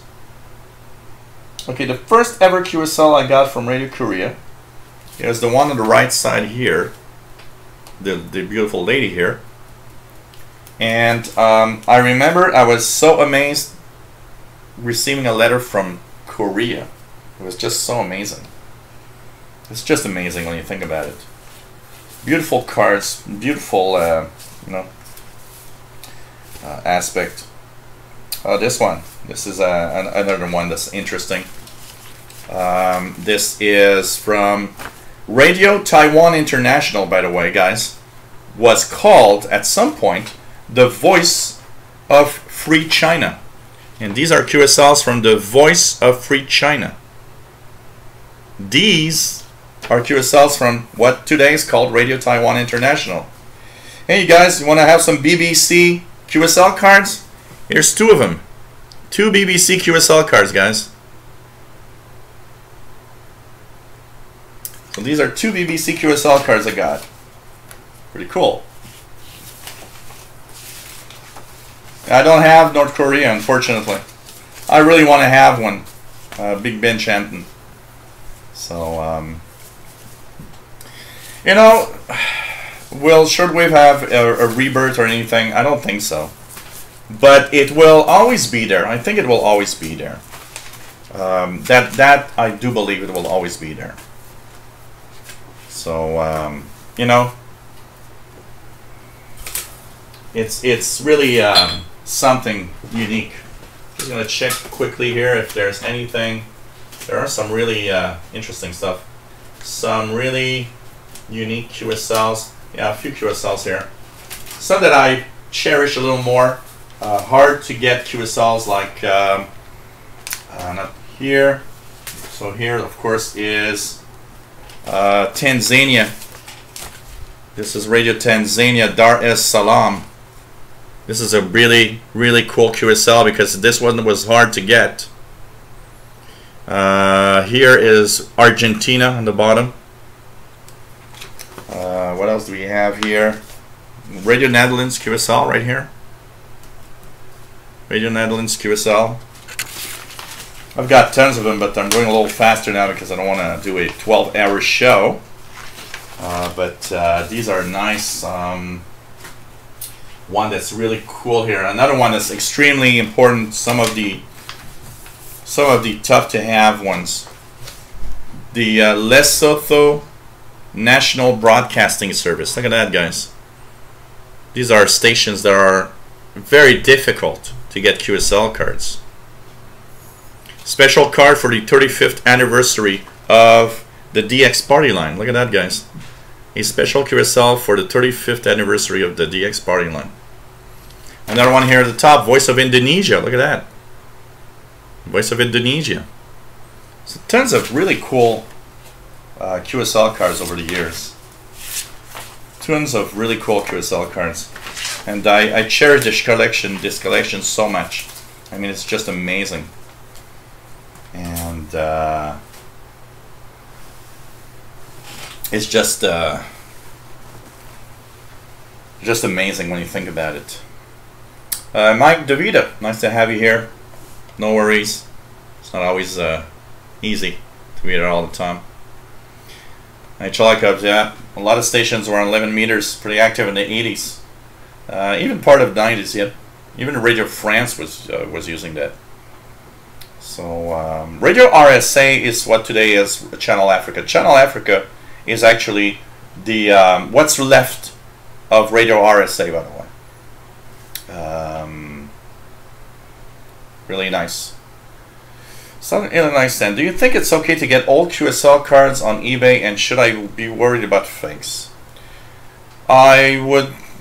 Okay, being worried. Okay, let's just reposition things here, okay? I mean, some people will buy QSL cards on eBay. Some people want to sell their old QSL cards because some of them have a big value. And I mean, it's okay. That's what you want. My QSL cards are not for sale. My QSL cards will never be for sale.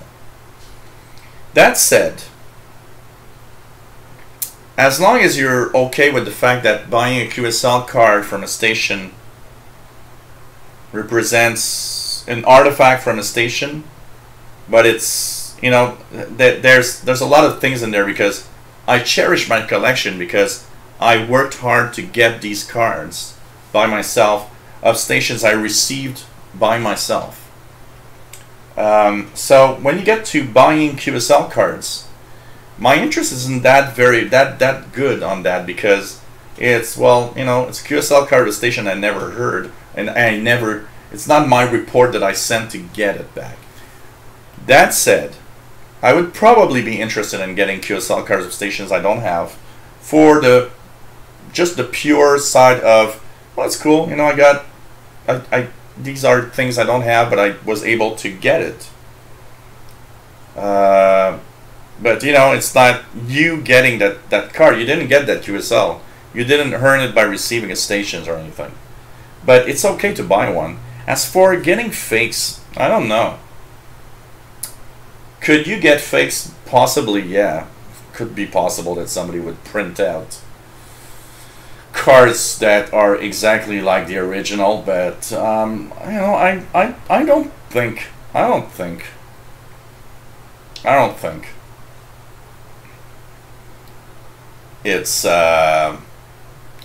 it's necessarily that important that you would get a fake QSL. I don't think so. And one thing, you know, William says, in case of fire, QSL cards and get the hell out. Yeah, that, of course, that would be nice if I could get the QSL cards before everything goes to hell, because I'll never be able to replace them. But I have done one thing at least that will secure me. All of these QSL cards are scanned. So I have a digital copy of the back and the front of each card that I got here. I've put it on OneDrive. That means if there would be a fire and I don't recover my cards, I still have something to look at my cards in the future in digital form. But you know what? It's just not the same, of course. It's not like having them in my hands at all. That's for sure. Well, Jerry, you better put a lot of 9s in front of that first 9, because I don't think it's going to happen. So, you know. Gabriel is doing he's actually very happy at his new job. Loves it. He's having a lot of fun testing out apps for a company, and really seems to be enjoying. It's funny, Bobby, because we met last week and we had a few beers together, and he was thinking of he was saying how he misses our shows together, and that it was a great time for him and Uncle to be together and, you know, talk about all sorts of things. You know.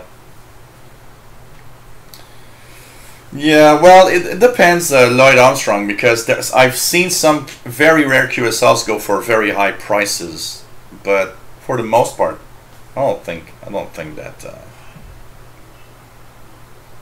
you know, I don't think it's a danger. Thank you, Calvin. Take care. 73. Yeah, maybe a fireproof box, or like Gary Scoggin says, a safe deposit box, something would be worth, you know, because of course, you know, even if I have the digital versions, it doesn't replace the original cards I can, you know, get in my hands, for sure. So 8810, let's try that to see if I hear something. 8810. Ain't getting anything there. 5275.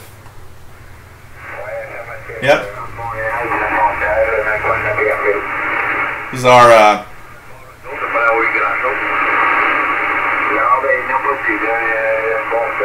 are kind of these bush radios that they're using up north here to communicate with their families on shortwave.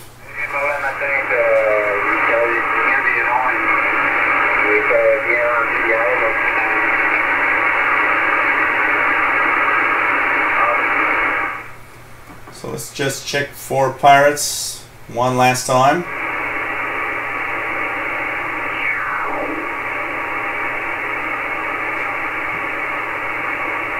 Really nothing much on the pirate side for me.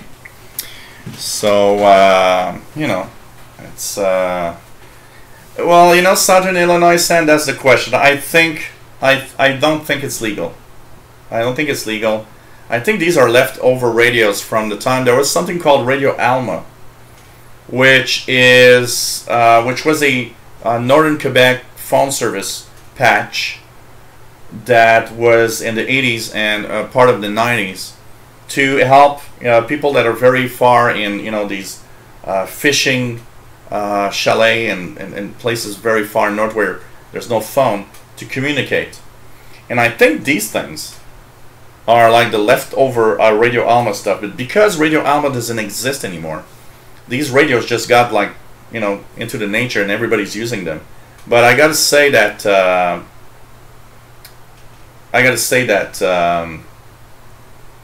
it probably is illegal, but you know, it's just that they can communicate far away to their family because it's shortwave, so they communicate really farther away. How much pawn shops will take QSL cards today? Oh God. If you find just one pawn shop that wants and knows what a QSL card is, I'd be very surprised. So hey guys, I'm just going to do my last little self-promotion here. If you enjoy what I do, if you enjoy this 3 hours and a half show, please consider a donation. It helps me a lot in continuing what I do. So Radio and Computers, patreon.com/Radio and Computers if you want to become a patron. I have 12 patrons every month that give me a little something. And you can also send me a PayPal donation. Remember that any PayPal donations I get will be sending you out a QSL, an eQSL card this week. So paypal.me/shortwave. How far is Hudson's Bay from me? It's about 1,000, I'd say about 1,200 kilometers. It's a good 1,000 miles probably. Yeah. And actually, talking about that, Jerry, on 5295, it's the first time I ever hear that. I heard what sounded like workers at the LG1, La Grande 1 power station of Hydro-Quebec about 2 weeks ago. And I didn't have time to set up the camera to actually record it before it ended. But it sounded like employees from Hydro-Quebec. Yes, Bobby, absolutely, and you will get your eQSL. I want to thank you very much, by the way, for supporting me regularly. It's very, very welcome, Bobby. So, I've never, I didn't even know about that website, Southern Illinois Sam.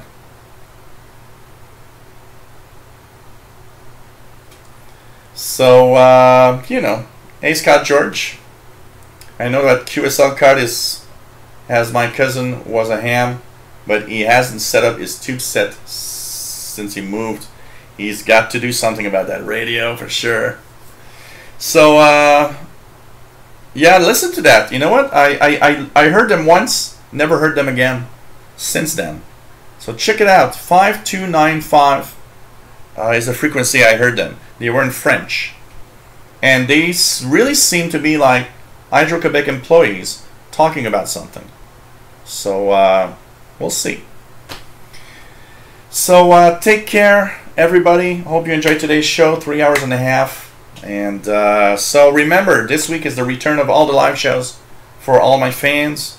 Tuesday, 3 p.m. Eastern, 1900 UTC. The Tech Show is coming back with a new format. First hour, tech news. Second hour, answering questions from your tech problems. And we end with the good and the bad news of technology. Thursday, on the Insider Channel, 3 p.m. Eastern, 1900 UTC. Windows Insider Hour, we talk about the latest Insider program, the latest Insider previews, and just talk generally about what's coming up with Windows 10. Starting Friday, every Friday, 2000 hours UTC. Put that on your calendar. Just remember that every Friday we're live, 2000 UT, on this Shortwave channel, and every 2 weeks, of course, on the Saturdays. Remember that the next Saturday show, which is August 19th, at 2000 hours UTC, special show. We will be live from the Canadian International DX Club barbecue in Greenfield Park, Quebec. We'll have people to interview. I think it's going to be a lot of fun. So thank you everybody for being here. Thank you for all of those that donated. If you've never donated and you enjoy what I do, why not think about it? You don't have to give a lot, you know. Dollars, you know, just a small amount will do the job. It helps me tremendously and continue what I do. It takes a lot of time, a lot of effort, and if you enjoy what I do, please think about it. I do understand some of you can't, and I want to thank everybody that has donated, of course. And don't forget the PayPal donations, EQSL, coming to you this week through your email. Take care of everybody. Thank you for being here, and see you soon. Bye-bye.